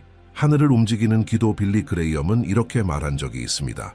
기도는 당신의 마음과 하나님의 보좌를 잇는 직통선입니다. 기도만큼 과소평가되면서도 동시에 강력한 것이 또 있을까요? 기도는 단순한 종교적 습관이 아닙니다. 식사 전에 의례적인 말도 아니고 위급할 때 쓰는 비상수단만도 아닙니다. 기도는 우주의 창조주와의 대화입니다. 그리고 그 이상으로 기도는 불가능을 가능하게 만드는 통로입니다. 성경 전체를 보면 하나님의 움직이심 앞에는 항상 기도가 있습니다. 느헤미야가 기도했을 때 예루살렘 성벽을 재건할 수 있는 길이 열렸습니다. 엘리야가 기도했을 때 하늘에서 불이 내려왔습니다. 한나가 기도했을 때 사무엘이 태어났습니다. 초대교회가 기도했을 때 베드로가 감옥에서 풀려났습니다. 그리고 예수님께서 기도하실 때는 하늘이 열렸습니다. 이 땅 위에 존재하는 어떤 능력도 기도에 헌신된 삶보다 더 강력하지 않습니다. 빌리 그레이엄은 항상 강조했습니다. 진실한 마음에서 나오는 기도는 결코 약하지 않다. 화려한 말이나 복잡한 공식은 필요 없습니다. 하나님께서는 상한 마음의 속삭임조차 들으십니다. 믿음으로 기도할 때 하나님은 움직이십니다. 그리고 당신이 어떻게 기도해야 할지도 모를 때조차 하나님은 일하십니다. 왜냐하면 로마서 8장 26절에서 말하듯 성령께서 말로 표현할 수 없는 탄식으로 우리를 위해 간구하시기 때문입니다. 많은 사람들은 하나님께서 목회자나 완벽한 삶을 사는 사람들만 들으신다고 생각합니다. 하지만 빌리 그레이엄이 전한 복음은 분명했습니다. 기도는 당신의 행위에 달린 것이 아니라 하나님의 은혜에 달려 있습니다. 당신이 어제 실수했을 수도 있습니다. 어디서부터 시작해야 할지 모를 수도 있고 자격이 없다고 느낄 수도 있습니다. 그러나 오늘 당신이 진심으로 무릎 꿇는다면 하나님은 들으십니다. 그분은 당신의 퍼포먼스 성과보다 항복 전적인 의탁에 더 관심이 있으십니다. 어느 날 한 싱글맘이 나눈 이야기가 있습니다. 어느 새벽 자녀들에게 저녁으로 줄 음식조차 없었던 그녀는 화장실로 들어가 문을 잠그고 눈물로 기도했습니다. 주님, 이제는 정말 뭘 해야 할지 모르겠어요. 그녀에겐 화려한 말도 없었고 그저 절박한 마음뿐이었습니다. 그런데 몇 분 후 이웃이 문을 두드렸습니다. 손에는 식료품이 가득 든 봉투를 들고 있었고 갑자기 마음이 너무 불편해서 그냥 뭔가 가져와야겠다는 생각이 들었어요 라고 말했습니다. 그 여인은 너무 감격해서 제대로 감사 인사조차 할 수 없었습니다. 그 기도는 작고 은밀한 공간에서 세상에선 주목받지 못했을지도 모를 한 사람이 드린 것이었습니다. 그러나 하늘은 들었습니다. 빌리 그레이엄은 말하곤 했습니다. 기도는 먼저 기도하는 사람을 변화시킵니다. 우리는 종종 상황의 변화를 구하지만 하나님은 먼저 우리의 내면을 바꾸기 시작하십니다. 기도는 모든 것을 해결해주는 마법의 버튼이 아니라 하나님의 마음과 나를 일치시키는 길입니다. 많은 경우 기도 중에 우리는 즉각적인 응답보다 더 필요한 것이 평안, 방향, 지혜, 용기임을 깨닫게 됩니다. 그리고 하나님은 그 모든 것을 공급하십니다. 기도는 우리가 보이지 않는 전쟁에서 승리하는 자리입니다. 기도는 우리가 유혹을 이겨내는 자리입니다. 기도는 우리의 자녀들이 보호받고 결혼이 견고해지고 우리의 마음이 새롭게 되는 자리입니다. 그리고 기도를 통해 하나님은 문을 여십니다. 오랫동안 닫혀있던 문, 혹은 우리가 존재조차 몰랐던 문까지도 말입니다. 어떤 남성은 몇 달째 실직 상태였습니다. 가능한 모든 곳에 이력서를 냈지만 연락은 오지 않았고 그는 점점 낙심하며 하나님께도 잊힌 듯한 기분이 들었습니다. 그러던 중 수요일 저녁의 소박한 예배에서 목회자가 이렇게 설교했습니다. 인내로 기도하는 것이 얼마나 중요한지 아십니까? 그는 집으로 돌아가 TV도 켜지 않고 휴대폰도 내려놓은 채 침대 옆에 무릎 꿇고 하나님께 말하기 시작했습니다. 분노로 요청하지 않고 믿음으로 기도했습니다. 다음 날 아침 빵을 사러 나간 길에 우연히 예전에 함께 일했던 동료를 만났습니다. 그 동료는 마침 그날 회사에서 누군가를 추천해야 하는 상황이었고 그를 추천했습니다. 그는 바로 채용되었습니다. 우연처럼 보였지만 그는 알고 있었습니다. 그건 바로 기도에 대한 하나님의 응답이었습니다. 많은 사람들이 열린 문 기적 축복의 역사를 간절히 원하지만 하나님의 나라에 속한 한 가지 근본적인 원칙을 종종 잊곤 합니다. 하나님은 순종을 귀히 여기십니다. 당신이 하나님의 말씀을 따라 걸을 때 그 길은 안전한 길이 됩니다. 순종은 짐이 아닙니다. 그것은 보호막입니다. 하나님께서 우리를 올바른 때에 올바른 장소로 올바른 사람들과 만나게 하시기 위해 주신 영적인 GPS입니다. 빌리 그레이엄은 수많은 사람들에게 하나님의 은혜를 전했지만 동시에 순종의 삶에 대해서도 단호하게 강조했습니다. 그는 그리스도를 따르는 것이 단순히 한순간 손을 드는 것에서 끝나는 게 아니라 매일 그분과 함께 걷는 삶이라고 설명했습니다. 그 여정에는 선택이 필요하고 포기해야 할 것들이 있으며 때로는 고통스러운 결정도 요구됩니다. 하지만 이 모든 것이 영원한 목적을 위한 것입니다. 성경에는 순종이 기적의 열쇠가 되었던 이야기들이 가득합니다. 예수님께서 날 때부터 맹인인 사람을 만나셨을 때 침과 흙으로 진흙을 만들어 그의 눈에 바르고 실로암 못에 가서 씻으라고 말씀하셨습니다. 기적은 예수님이 진흙을 바르셨을 때가 아니라 그가 순종하여 가서 씻었을 때 일어났습니다. 그는 충분히 의심할 수도 있었고 거부할 수도 있었습니다. 하지만 그는 갔고 돌아올 때는 보게 되었습니다. 순종이 축복보다 먼저 왔습니다. 이것은 우리에게 중요한 교훈을 줍니다. 때로 기적은 단순한 순종의 반대편에 있습니다. 그것은 누군가를 용서하는 것일 수 있고 유해한 관계를 끊는 것일 수도 있습니다. 또는 해로운 습관을 바꾸거나 하나님의 뜻이 아닌 관계에서 벗어나는 것. 혹은 성경의 원칙에 어긋나는 제안을 아니오라고 거절하는 것일 수도 있습니다. 이런 결정은 용기를 필요로 하지만 그 결정들이 당신을 하나님의 목적으로 향하게 만듭니다. 한 청년은 어느 날 오래 기다려온 사업 계약을 앞두고 있었습니다. 그에게는 큰 기회였고 오랜 시간 바라던 순간이었습니다. 하지만 계약서를 자세히 읽어보던 중 윤리적 기준을 포기해야 한다는 점을 발견했습니다. 그는 마음이 갈라졌습니다. 기도했지만 평안은 없었습니다. 그러던 어느 날 밤 우연히 듣게 된 빌리 그레이엄의 오래된 설교 속 문장에서 그는 답을 얻었습니다. 하나님은 당신을 정직함에서 멀어지게 하는 길로는 절대 인도하지 않으십니다.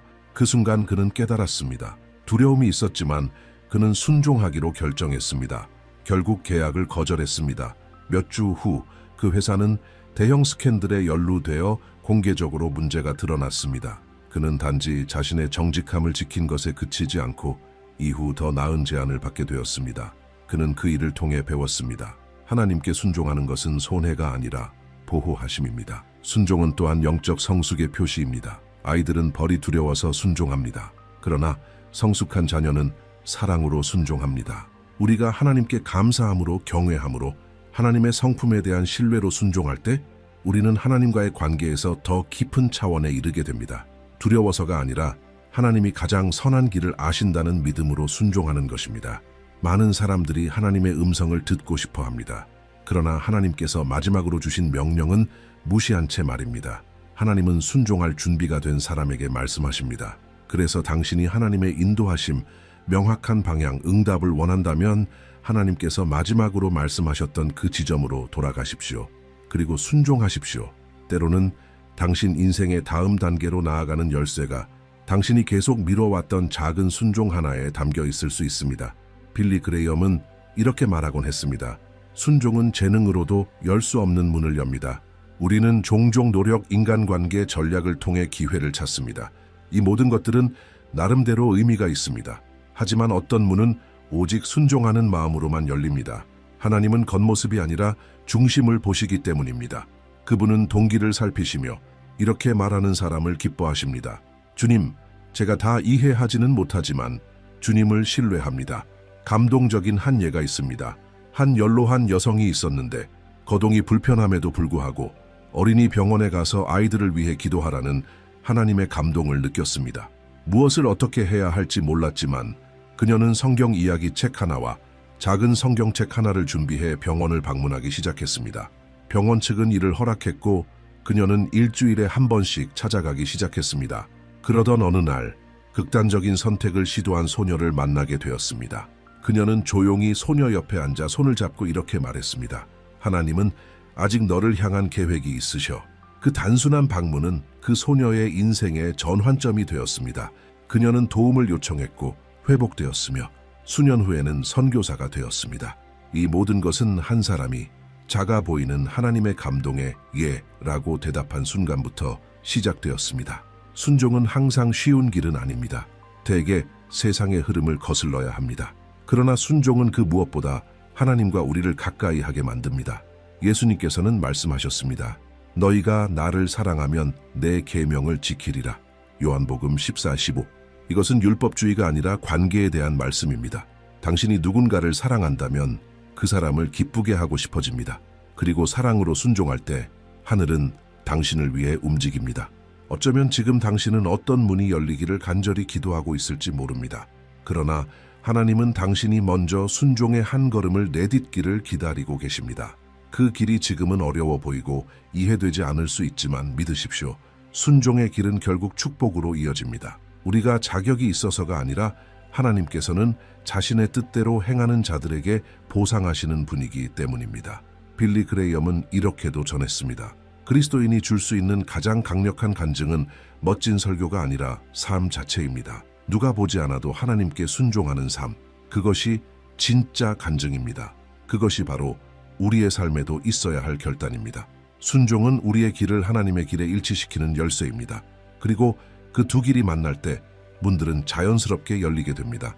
원칙사, 기다림 가운데 우리를 붙드는 소망. 빌리 그레이엄은 어느 날 이렇게 말했습니다.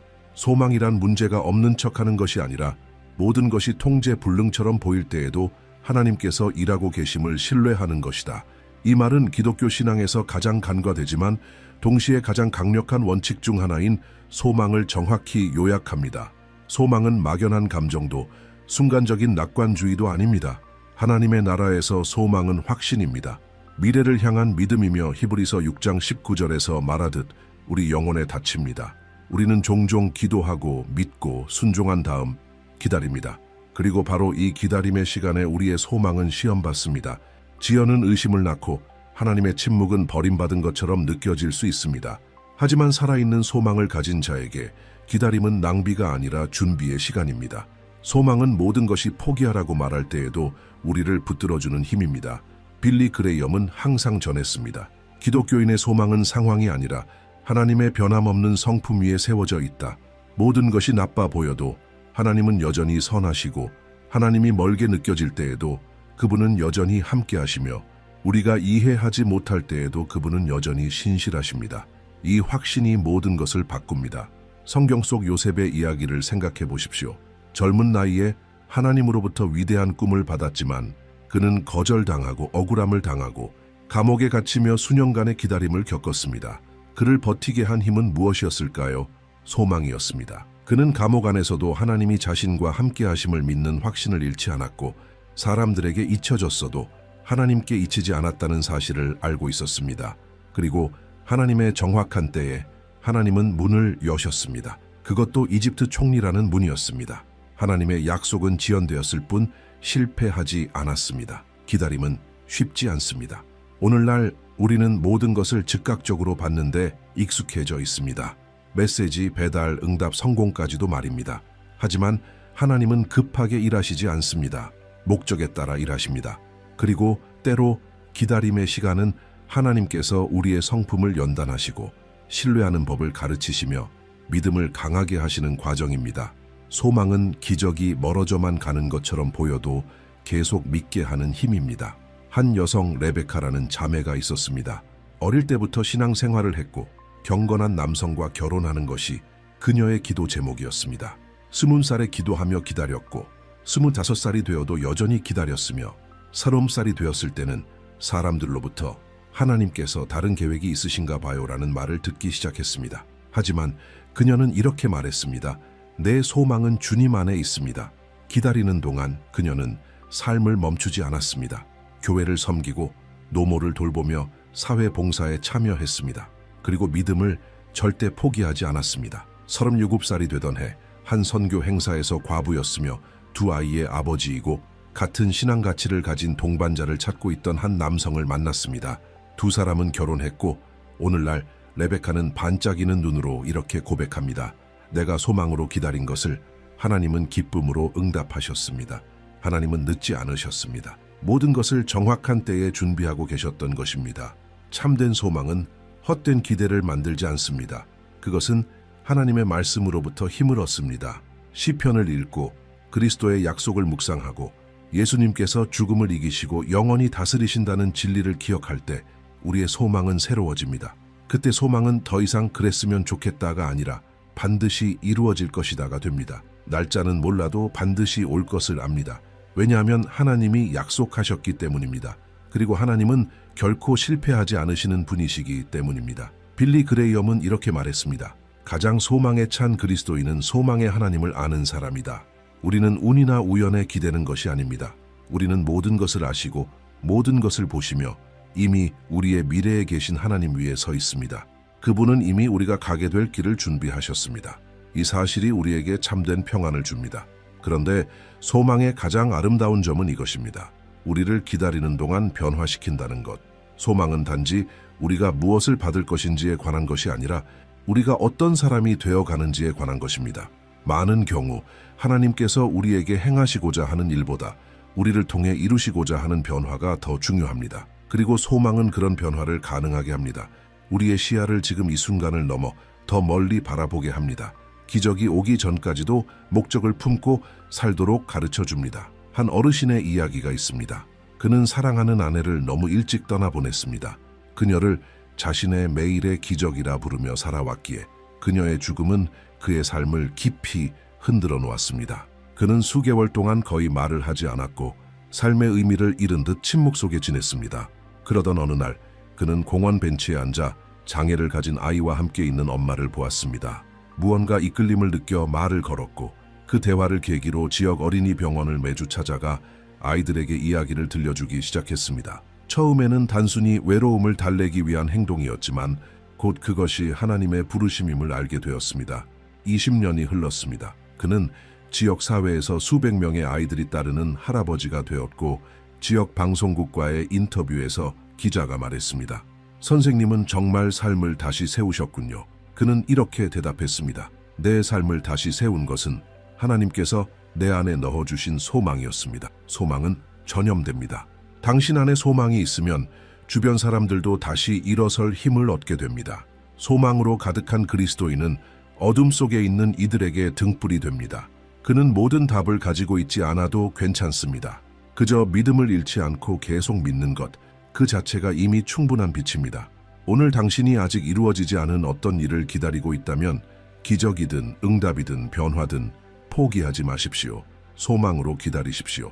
당신의 영혼을 진리로 채우고 예수님을 바라보며 그분과 대화하고 기다리는 동안에도 섬기며 이해되지 않아도 신뢰하십시오. 왜냐하면 빌리 그레이엄이 가르쳤듯 우리가 보지 못할 때에도 하나님은 일하고 계시기 때문입니다.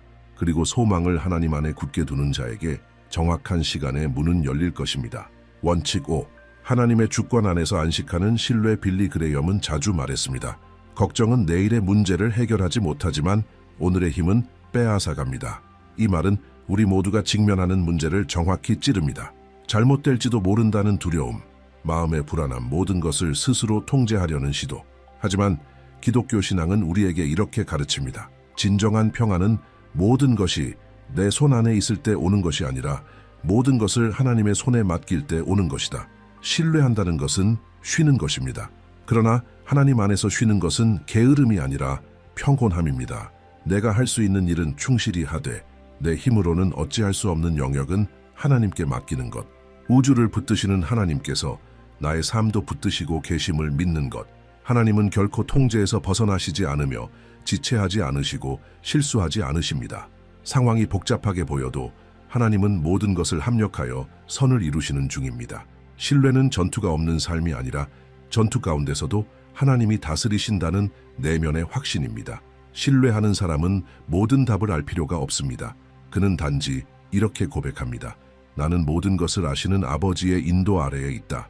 그분은 길을 알고 계시고 그분의 계획은 내 계획보다 항상 더 낫습니다. 성경에는 이 신뢰의 능력을 보여주는 강력한 예가 있습니다.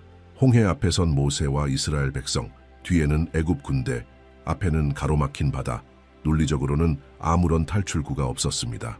그러나 하나님은 모세에게 말씀하셨습니다. 어찌하여 나에게 부르짖느냐? 이스라엘 자손에게 앞으로 나아가게 하라. 모세는 순종했고 지팡이를 들었습니다. 그리고 바다가 갈라졌습니다. 기적은 모든 것이 명확해졌을 때가 아니라 하나님을 신뢰하고 한 걸음 내딛었을 때 일어났습니다. 오늘도 하나님은 같은 방식으로 일하고 계십니다. 상황을 다 이해하지 못해도 당신이 신뢰하며 나아갈 때 하나님은 당신을 위해 길을 여실 것입니다. 하나님은 우리에게 바로 그 신뢰의 삶으로 부르십니다.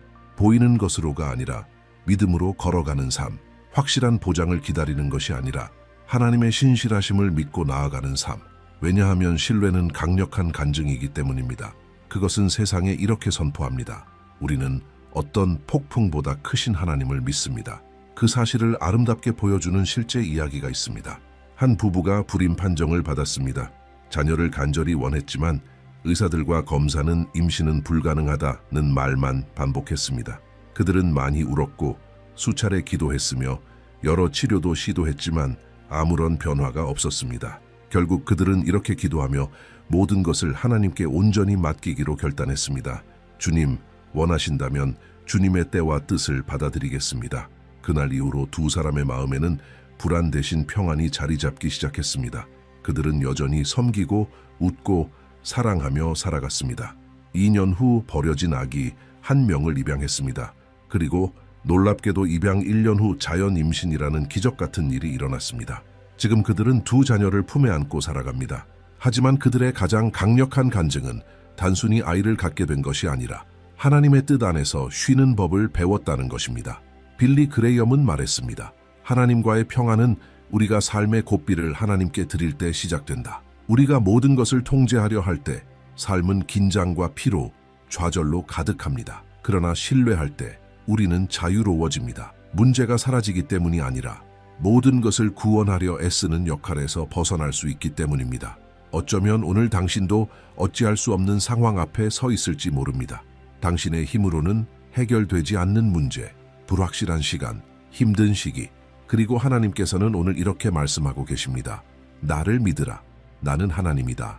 그분은 당신과 함께 배에 타고 계십니다. 파도가 몰아쳐도 그분은 여전히 주권을 잡고 계십니다.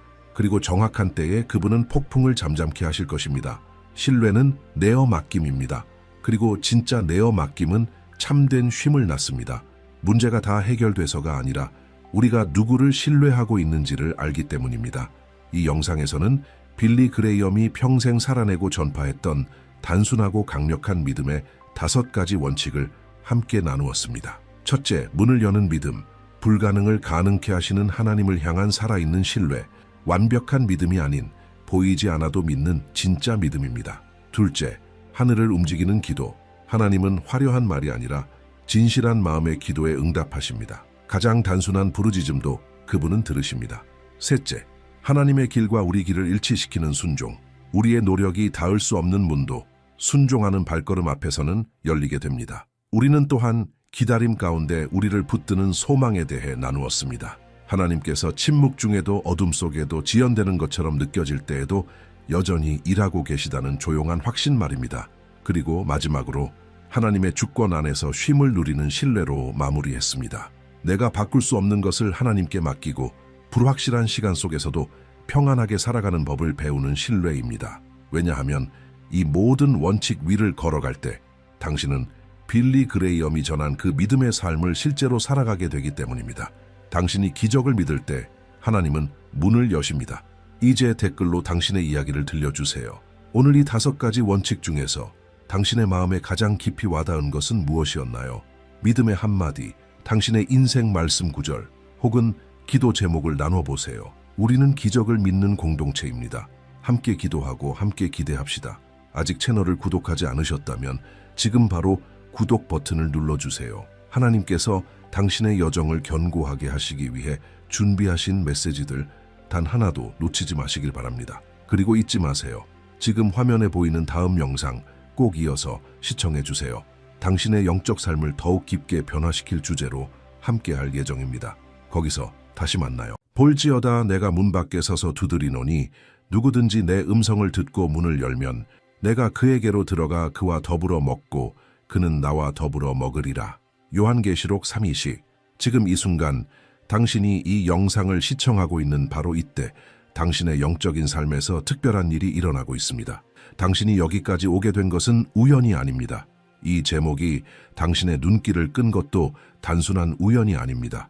하나님의 성령께서 지금 당신 마음의 문을 두드리고 계시며 당신이 듣기를 주의를 기울이기를 이 신성한 신호를 무시하지 않기를 바라십니다. 우리의 삶 속 여정에서 그 부드러운 음성, 영혼을 어루만지는 섬세한 손길, 설명할 수 없는 불편함이 우리를 더 큰 것을 향해 나아가게 하는 것을 몇 번이나 느꼈습니까? 우리는 몇 번이나 이런 신호를 무시하며 세상의 걱정에 휩싸여 있고 우리 주변의 소리에 산만해져 있으며 하늘의 속삭임에 귀를 기울이지 않았습니까? 위대한 복음 전도자 빌리 그레이엄은 성령께서는 결코 억지로 우리의 삶에 들어오시지 않지만 무한한 인내로 문이 열리기를 기다리신다고 말했습니다. 오늘 당신이 여기에 있는 이유는 하나님의 영이 당신에게 급박한 메시지를 전하고 있기 때문입니다. 성령께서는 당신의 삶을 변화시키기 원하시며 당신의 믿음을 새롭게 하시고 아마 식어버린 마음의 불꽃을 다시 일으키길 원하십니다. 이것은 단순한 종교나 영성에 관한 영상이 아닙니다. 이것은 하나님께서 당신을 위해 특별히 준비하신 신성한 만남의 순간이며 삶의 전환점입니다. 성경에는 하나님의 부르심을 듣고 응답한 수많은 이들의 이야기가 기록되어 있습니다. 모세는 떨기나무 가운데서 하나님의 음성을 듣고 민족을 해방시켰습니다. 사무엘은 성전에서 하나님의 부르심을 듣고 이스라엘의 위대한 선지자가 되었습니다. 마리아는 주의 천사의 말을 듣고 인류 역사상 가장 위대한 계획에 예라고 응답했습니다. 베드로는 예수님의 오라는 말씀을 듣고 물 위를 걸었습니다. 바울은 다마스커스로 가는 길에서 그리스도의 음성을 듣고 완전히 변화된 삶을 살았습니다. 하지만 신호를 무시한 이들도 성경 속에 나옵니다. 재물을 더 사랑했던 부자 청년은 슬픈 얼굴로 떠났고, 이스라엘 백성은 광야에서 마음을 완악하게 했으며, 세례 요한의 설교를 듣고도 영적인 안락함을 포기하지 못한 사람들도 있었습니다. 변화된 삶과 뒤늦은 회개의 삶의 차이는 종종 단 하나의 순간에 달려 있습니다. 그 순간 성령님의 음성을 듣기로 결심했는가, 아니면 무시했는가 하는 선택입니다. 오늘 우리가 다룰 주제는 당신의 그리스도인으로서의 여정에 매우 중요한 것입니다. 성령께서 우리에게 어떻게 말씀하시는지 이해하고 그분이 보내시는 신호를 인식하며 그에 올바르게 반응하는 법을 아는 것은 무기력한 신앙생활과 목적과 평안, 영적 능력으로 가득 찬 풍성한 삶 사이의 차이를 만들어냅니다.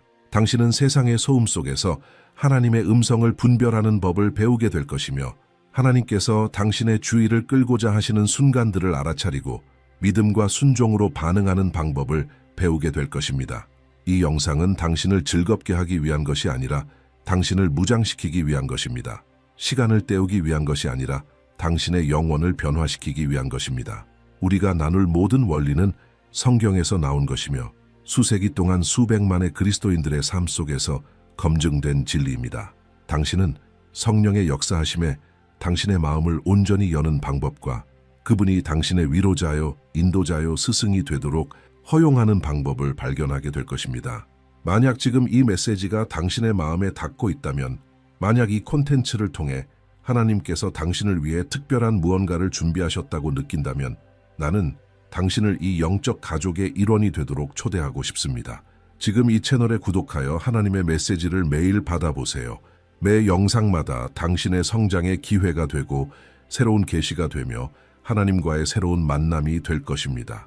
주님께서 당신의 마음에 말씀하시고자 하는 그 어떤 말씀도 놓치지 마세요. 구독 버튼을 누르고 알림 종을 활성화하세요. 하나님께서는 당신에게 더 많은 것을 계시하시기를 원하십니다. 원리 1. 성령은 거룩한 불편함을 통해 당신의 마음을 두드리신다. 빌리 그레함은 종종 말하곤 했습니다. 성령님은 결코 강제로 들어오지 않으시고 언제나 초대하신다고요. 그리고 그 초대는 종종 마음속에 거룩한 불편함으로 시작됩니다. 모든 것이 괜찮아 보이는데도 설명할 수 없는 불편함을 느껴본 적이 있나요? 무언가 바뀌어야만 한다는 느낌, 지금 살고 있는 것보다 더 큰 목적을 위해 창조되었다는 확신 말입니다. 이것이 바로 성령께서 당신의 주의를 끌기 위해 사용하시는 첫 번째 방법입니다. 수백만 명에게 복음을 전한 빌리 그레함의 집회에서 그는 하나의 공통점을 발견했습니다. 제단 앞으로 나오는 사람들은 반드시 가장 종교적인 사람들이 아니었습니다. 오히려 그들의 삶 속 영적인 공허함에 불만을 느끼며 불편함을 경험하던 이들이었습니다. 성령께서는 그 공허함을 의도적으로 만드십니다. 마치 일시적인 것들 속에서 평안을 거두심으로써 영원한 평안을 찾게 하시는 것입니다. 성경은 이것을 분명히 보여줍니다. 다윗 왕이 밧세바와 범죄했을 때 그는 더 이상 평안을 누릴 수 없었습니다. 시편 32편 3, 4절에서 그는 이렇게 고백합니다. 내가 입을 열지 아니할 때에 종일 신음함으로 내 뼈가 쇠하였도다. 주의 손이 주야로 나를 누르시니 내 진액이 화하여 여름 가뭄의 마름같이 되었나이다.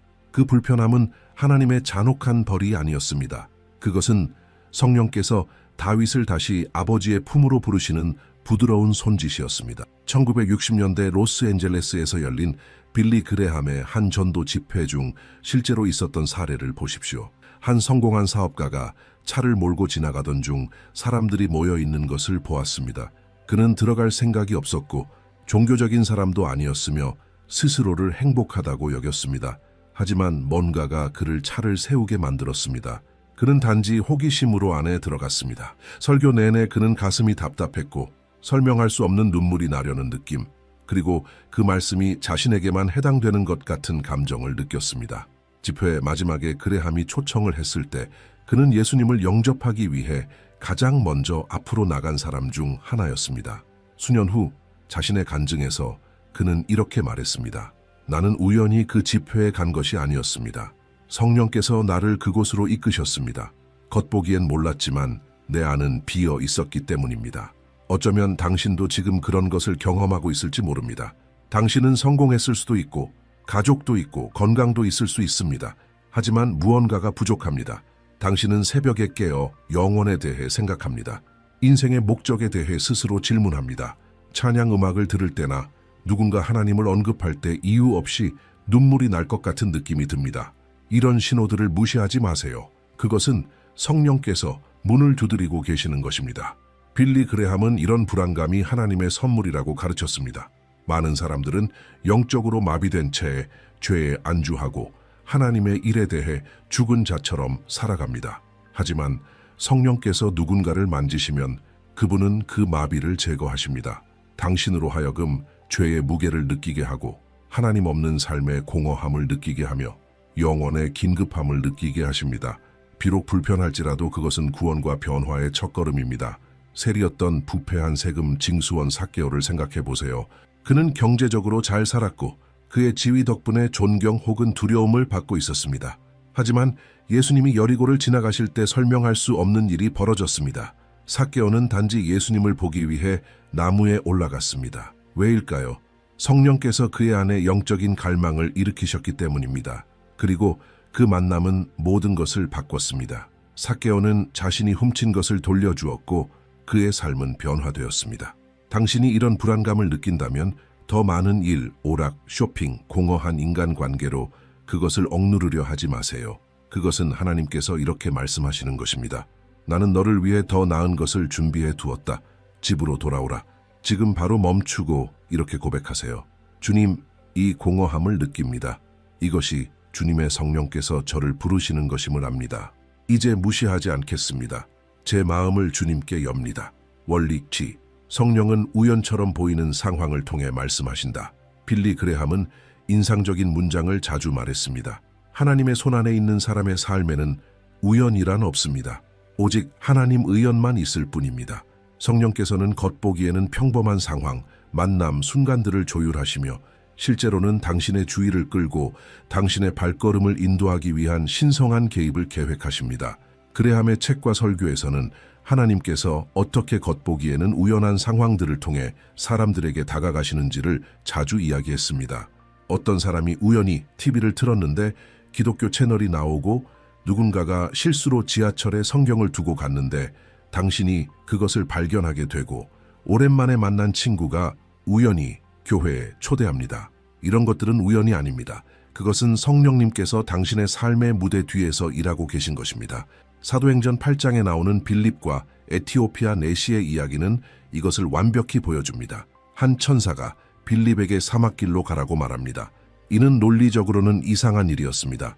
그러나 그곳에는 이사야서를 읽고 있었지만 이해하지 못하고 있는 한 에티오피아 고위 관리가 있었습니다. 바로 그날, 그 시간, 그 길에서 하나님을 찾고 있는 사람과 하나님을 설명할 수 있는 사람이 만난 것이 우연이었을까요? 아닙니다. 그것은 성령께서 주선하신 신성한 만남이었습니다. 1970년대 시카고에서 한 간호사에게도 이런 일이 있었습니다. 그녀는 수년간 하나님과 멀어진 채 파티와 공허한 관계의 삶을 살고 있었습니다. 어느 날 이유도 없이 병원에서 추가 근무를 신청했습니다. 돈이 필요했던 것도 아니었습니다. 그 근무 중 그녀는 암 말기의 노부인을 돌보게 되었고 그 환자는 얼굴에 설명할 수 없는 평안을 지닌 채 믿음을 나누기 시작했습니다. 평소에 종교적인 이야기를 싫어하던 간호사는 이상하게도 그 방에서 떠날 수가 없었습니다. 무언가가 그녀를 그 자리에 붙잡아두고 있었습니다. 그 환자는 물었습니다. 예수님이 당신을 사랑하신다는 걸 아세요? 그 단순한 말이 간호사가 쌓아온 모든 벽을 무너뜨렸습니다. 그녀는 울었고 바로 그 병실에서 예수님께 삶을 드렸습니다. 수년 후 그녀는 이렇게 간증했습니다. 그 추가 근무는 운이 아니라 내가 꼭 들어야 할 말을 들을 수 있도록 성령께서 나를 정확한 자리에 두신 것이었습니다. 이제 당신 자신의 삶을 돌아보세요. 최근에 몇 번의 우연이 있었나요? 힘든 시기를 보내던 중 우연히 당신의 마음을 건드리는 음악을 들었나요? 영적인 질문이 있었는데 갑자기 누군가가 정확히 그 주제에 대해 이야기했나요? 하나님을 생각했는데 바로 그날 누군가 교회에 가자고 초대했나요? 이 영상이 당신의 화면에 뜬 것이 우연일까요? 빌리 그레함은 성령께서 자연적인 것과 초자연적인 것 모두를 사용하신다고 가르쳤습니다. 그분은 놀라운 기적을 행하실 수 있지만 종종 그분은 평범한 대화, 책, 음악, 사건 등을 사용하셔서 그것들의 영원한 의미를 부여하십니다. 문제는 많은 사람들이 너무 산만하고 너무 회의적이라 이런 하나님 의연들을 매일 놓치고 있다는 것입니다. 잠언 16장 9절에는 이렇게 기록되어 있습니다. 사람이 마음으로 자기 길을 계획할지라도 그의 걸음을 인도하시는 이는 여호와시니라. 당신은 자신의 삶을 완전히 통제하고 있다고 생각할지 모르지만 성령께서는 당신의 발걸음을 신성한 만남, 계시의 순간, 구원과 성장의 기회로 인도하고 계십니다. 우연은 없습니다. 지금 당신이 이 영상을 보고 있는 것도 우연이 아닙니다. 그것은 성령께서 당신의 삶 속에서 일하고 계시며 하나님께 더 가까이 오라고 부르시는 것입니다. 원리 3. 성령은 하나님의 말씀을 사용하여 당신의 양심을 깨우신다. 빌리 그레함은 성경이 단순한 책이 아니라고 말했습니다. 그것은 성령의 검입니다. 히브리서 4장 12절에서 우리는 이렇게 읽습니다. 하나님의 말씀은 살아있고 활력이 있어 좌우에 날선 어떤 검보다도 예리하여 혼과 영과 관절과 골수를 찔러 쪼개기까지 하며 또 마음의 생각과 뜻을 감찰하나니 성령께서 당신에게 말씀하시고자 할 때 그분은 종종 성경 말씀을 사용하시며 그것은 무시할 수 없을 정도로 강력하게 다가옵니다. 당신은 성경을 수백 번 읽었을지도 모릅니다. 하지만 어느 순간 이미 알고 있던 구절이 마치 불꽃으로 쓰인 것처럼 눈앞에 튀어나옵니다. 그 말씀이 지금 당신이 겪고 있는 상황, 당신이 내려야 할 결정, 아무도 모르는 그 숨겨진 죄에 대해 정확히 말해주는 것처럼 느껴집니다. 이것은 단순한 감정이나 개인적인 해석이 아닙니다. 성령께서 성경 말씀을 당신의 마음에 비추고 계신 것입니다. 그레함은 그의 전도 집회에서 단순히 한 구절의 성경 낭독만으로도 사람들이 즉시 변화되는 모습을 수없이 목격했습니다. 그는 제2차 세계대전에 참전했던 한 미군 병사의 이야기를 전하곤 했습니다. 이 남성은 전쟁 이후 마음이 황폐해져 알코올 중독과 폭력에 빠졌습니다. 그의 아내는 신실한 그리스도인이었고 매일 남편을 위해 기도했지만 그는 아내의 믿음을 조롱하기만 했습니다. 어느 날 부부싸움 도중 그는 아내의 성경을 집어 던지며 소리쳤습니다. 이 책은 아무 의미도 없어. 성경은 바닥에 떨어져 펼쳐졌고 무언가 그로 하여금 그 페이지를 바라보게 했습니다. 그의 눈은 정확히 요한복음 3장 16절에 멈췄습니다. 하나님이 세상을 이처럼 사랑하사 독생자를 주셨으니 이는 그를 믿는 자마다 멸망하지 않고 영생을 얻게 하려 하심이라. 그 말씀은 번개처럼 그의 마음을 때렸습니다. 그는 그 자리에서 무릎을 꿇고 한 번도 울어보지 못했던 깊은 울음을 터뜨렸습니다. 하나님의 말씀, 성령의 손에 들린 검은 수년간 단단했던 마음을 단 한순간에 부수었습니다. 그 남성은 이후 목회자가 되었고 수백 명의 참전 용사들이 그리스도 안에서 평안을 찾도록 도왔습니다. 성령께서는 당신이 지금 어떤 구절을 읽어야 할지, 어떤 약속이 당신에게 필요한지, 어떤 진리를 직면해야 하는지를 정확히 알고 계십니다. 지금 바로 성경을 펴도록 인도하고 계실 수 있습니다. 어쩌면 당신은 하나님께서 당신이 바꾸고 싶지 않은 부분을 직면하게 하실까, 두려워 성경 읽기를 피하고 있었을지도 모릅니다. 혹은 성경 읽는 습관을 잃어버리고 어디서부터 시작해야 할지 모를 수도 있습니다. 히포의 아우구스티누스, 기독교 역사상 가장 위대한 신학자 중 한 사람으로 평가받는 그는 젊은 시절 쾌락과 부도덕함에 빠져 있었습니다. 어느 날 양심의 가책에 시달리던 중 그는 한 아이의 목소리를 들었습니다. 그 아이는 이렇게 노래하고 있었습니다. 톨레, 레게, 집어, 들고 읽어라. 그는 성경을 아무 곳이나 펴보았고 그의 눈은 로마서 13장 13, 14절에 멈췄습니다. 낮에와 같이 단정히 행하고 방탕과 술 취하지 말며 음란과 호색하지 말며 다툼과 시기하지 말고 오직 주 예수 그리스도로 옷 입고 정욕을 위하여 육신의 일을 도모하지 말라. 그 순간 그의 모든 저항이 무너졌습니다. 성령께서는 바로 그 구절을 사용하여 향후 1600년 동안 기독교에 지대한 영향을 줄 인물을 변화시키셨습니다. 빌리 그레함은 이렇게 말하곤 했습니다. 성령께서 성경을 쓰셨고 당신에게 오늘 어떤 구절이 필요한지 정확히 알고 계신다. 당신이 겸손한 마음으로 하나님께 말씀해 달라고 기도하며 성경을 펼칠 때 하나님은 반드시 말씀하십니다. 당신이 무너졌을 때는 위로의 말씀을, 길을 잃었을 때는 책망을, 두려울 때는 약속을, 혼란스러울 때는 인도를 주십니다. 하나님의 말씀이 당신의 삶 속에서 가지는 능력을 절대 과소평가하지 마십시오. 성령께서는 성경과 모순되는 계시를 주시지 않습니다. 그분께서 당신 마음에 말씀하시는 모든 것은 반드시 성경과 일치할 것입니다. 그러므로 하나님의 말씀을 매일 읽는 것이 매우 중요합니다. 단지 종교적인 의무를 지키는 것이 아니라 성령께서 가장 자주 말씀하시는 통로를 여는 것입니다. 오늘 시작하세요. 성경을 펴고 시편이나 요한복음을 읽으며 이렇게 기도하세요. 성령님, 이 말씀을 통해 저에게 말씀해 주세요. 그리고 하나님의 음성을 들을 준비를 하세요. 원리사 성령은 당신의 길을 스치는 사람들을 통해 일하신다. 빌리 그레함이 가르쳤던 가장 강력한 진리 중 하나는 성령께서 거의 혼자 일하지 않으신다는 것입니다. 그분은 다른 사람들을 사용하여 또 다른 사람에게 다가가십니다. 당신은 누군가의 삶 속에서 하나님의 도구가 될 수 있으며 누군가는 당신의 삶 속에서 하나님의 도구가 될 수 있습니다. 종종 성령께서는 당신이 꼭 들어야 할 메시지를 가진 사람을 당신의 길에 두십니다. 빌리 그레함의 삶 속에서도 이것이 분명히 드러납니다. 샬럿 노스캐롤라이나의 한 젊은 농부였던 그는 복음 전도자가 될 계획이 전혀 없었습니다. 하지만 여행 중이던 전도자 모르디카이 햄이 그 도시에 도착해 집회를 열었습니다. 빌리의 어머니는 그에게 집회에 가보라고 격려했습니다. 그 집회에서 햄은 강력한 기름 부으심 속에서 설교했고 빌리는 성령께서 자신의 죄를 깨닫게 하시는 것을 느꼈습니다. 그는 16세에 예수님께 삶을 드렸습니다. 모르디카이 햄과의 그 우연한 만남은 빌리 그레함의 삶뿐 아니라 그가 이후 수백만 명에게 전할 복음을 통해 수많은 사람들의 삶을 바꾸게 된 결정적 계기였습니다. 성령께서는 한 사람을 사용해 또 한 사람을 깨우시고 그 사람을 통해 수많은 사람들을 깨우셨습니다. 1980년대 뉴욕에서 한 여성에게 일어난 일을 생각해 보세요. 그녀는 방금 낙태 수술을 마치고 지하철을 타고 집으로 돌아가던 중이었습니다. 그녀는 감정적으로 무너져 있었고 자신이 더럽고 정죄받았으며 절망적이라는 느낌에 사로잡혀 있었습니다. 지하철 안 한 구석에 앉아 울음을 참으며 고개를 숙이고 있었습니다. 그때 한 노부인이 그녀 옆자리에 앉았습니다. 처음엔 아무 말도 하지 않고 단지 그녀의 손을 잡아주었습니다. 몇 분 후 그 노부인은 조용히 속삭였습니다.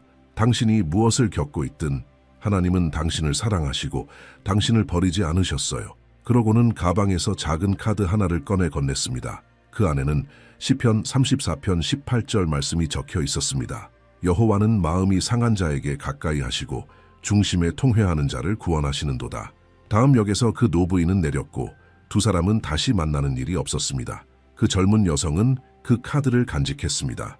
그날 밤 수년 만에 처음으로 그녀는 기도했습니다. 몇 주 후 교회를 다니기 시작했고 몇 달 후에는 예수님께 삶을 드리며 용서와 치유를 경험했습니다. 수년이 지나 그녀는 위기 상황에 있는 여성들을 돕는 상담센터에서 상담사가 되었습니다. 그 지하철의 노부인이 천사였을까요? 아닙니다. 단지 성령의 음성에 민감했던 한 그리스도인이었습니다. 성령께서 그녀에게 말씀하셨습니다. 저 소녀 옆에 앉아 그리스도의 사랑을 보여줘라. 그리고 성령은 그 작은 행동을 사용하여 한 생명을 구하셨고 그를 통해 수백 명의 생명에 영향을 미치셨습니다.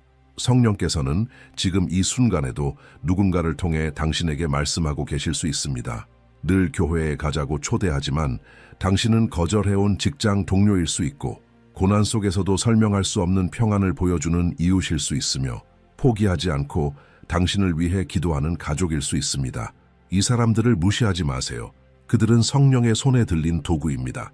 빌리 그레함은 자주 이렇게 말했습니다. 하나님은 우리를 개인적으로 부르시지만 우리의 여정에 혼자 두시지는 않는다. 성령께서는 전략적인 순간에 우리의 삶의 사람들을 보내십니다.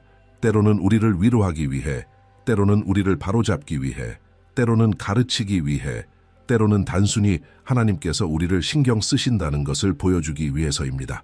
사도행전 8장에서 성령께서는 빌립에게 이렇게 말씀하셨습니다. 저 마차에 가까이 가거라.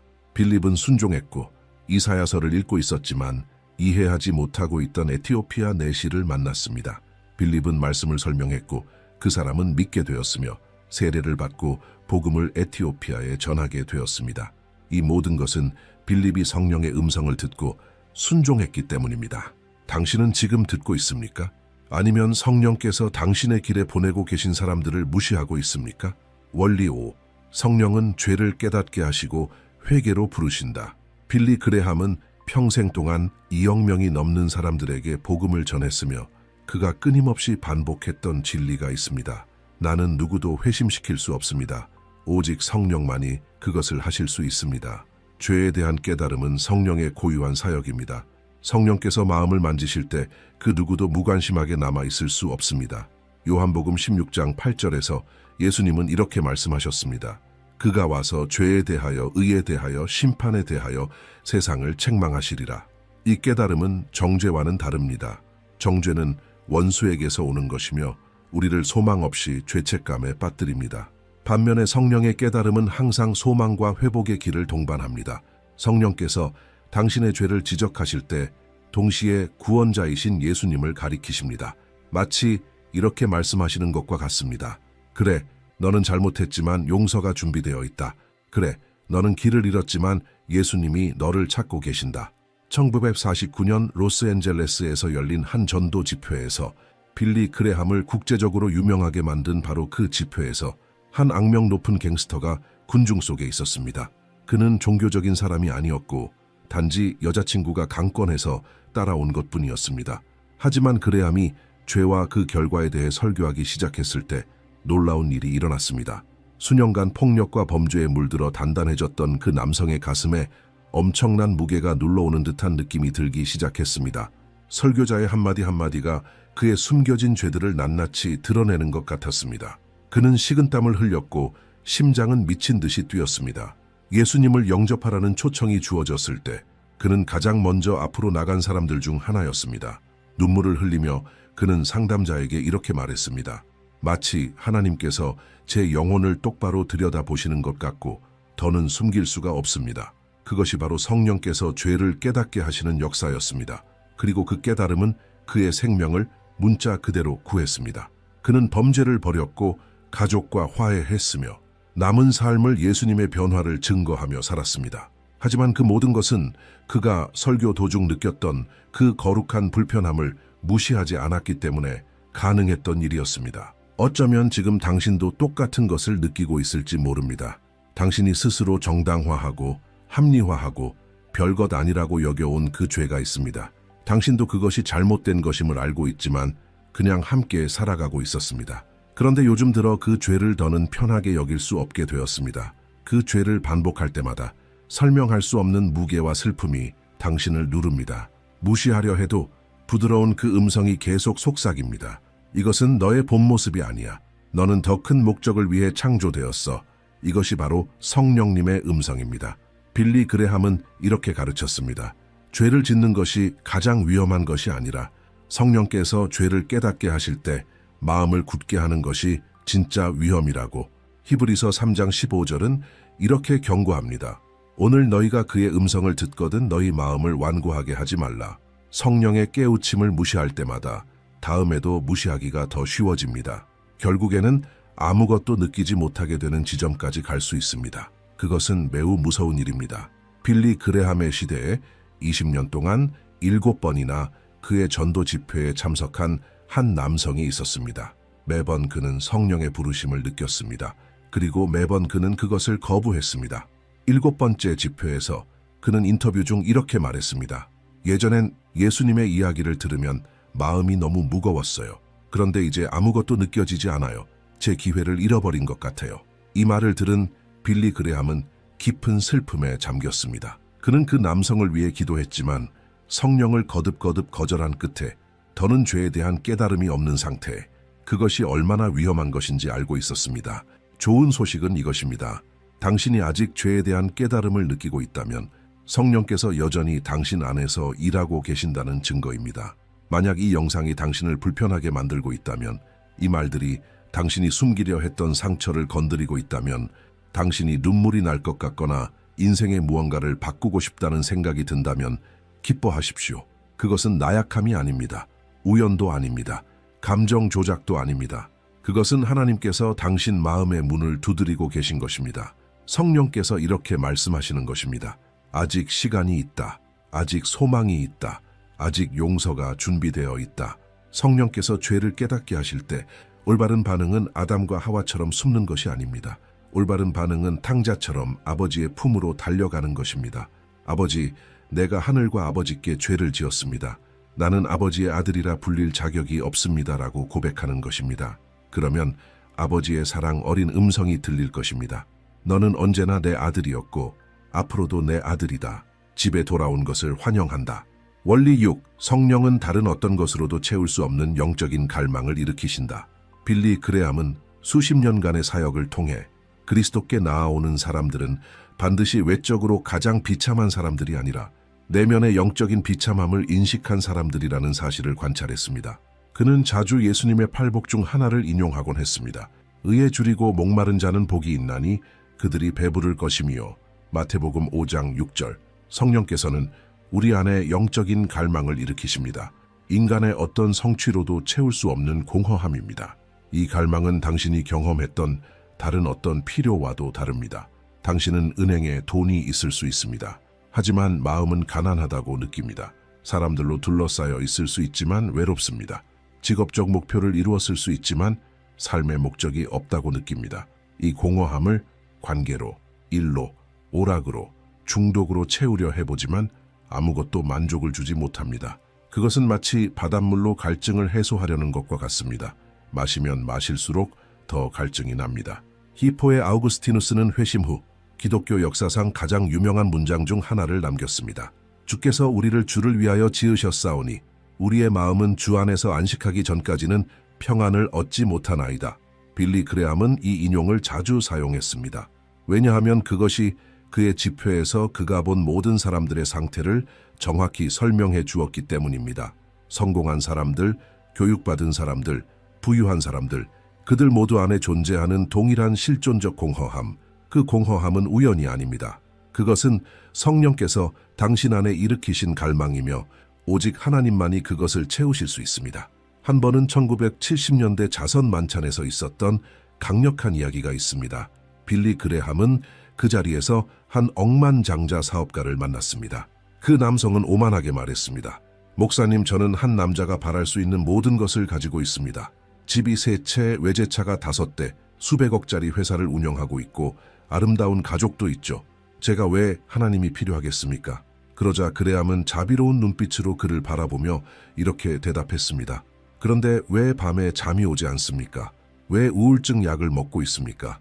왜 모든 걸 아내에게 사줄 수 있는데도 결혼 생활은 무너지고 있습니까? 그 남성은 충격을 받았습니다. 그레함이 어떻게 그것을 알았을까요? 사실 성령께서 그에게 분별력을 주셨던 것입니다. 그러나 그보다 더 중요한 것은 성령께서 이미 수개월 동안 그 사업가의 마음 안에서 일하고 계셨다는 점입니다.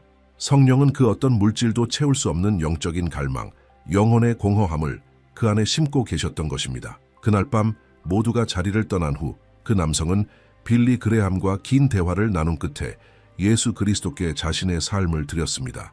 그는 나중에 이렇게 간증했습니다. 나는 모든 것을 가졌지만 아무것도 가진 것이 없었습니다. 성령님은 제가 영적으로 굶주리고 있다는 것을 보여주셨고 저는 그것조차도 몰랐던 겁니다. 예수님은 요한복음 4장 13, 14절에서 사마리아 여인에게 이렇게 말씀하셨습니다. 이 물을 마시는 자마다 다시 목마르려니와 내가 주는 물을 마시는 자는 영원히 목마르지 아니하리니 내가 주는 물은 그 속에서 영생하도록 솟아나는 샘물이 되리라. 성령께서는 지금 당신에게도 그 생수를 가리키고 계십니다. 그분은 당신에게 이렇게 보여주고 계십니다.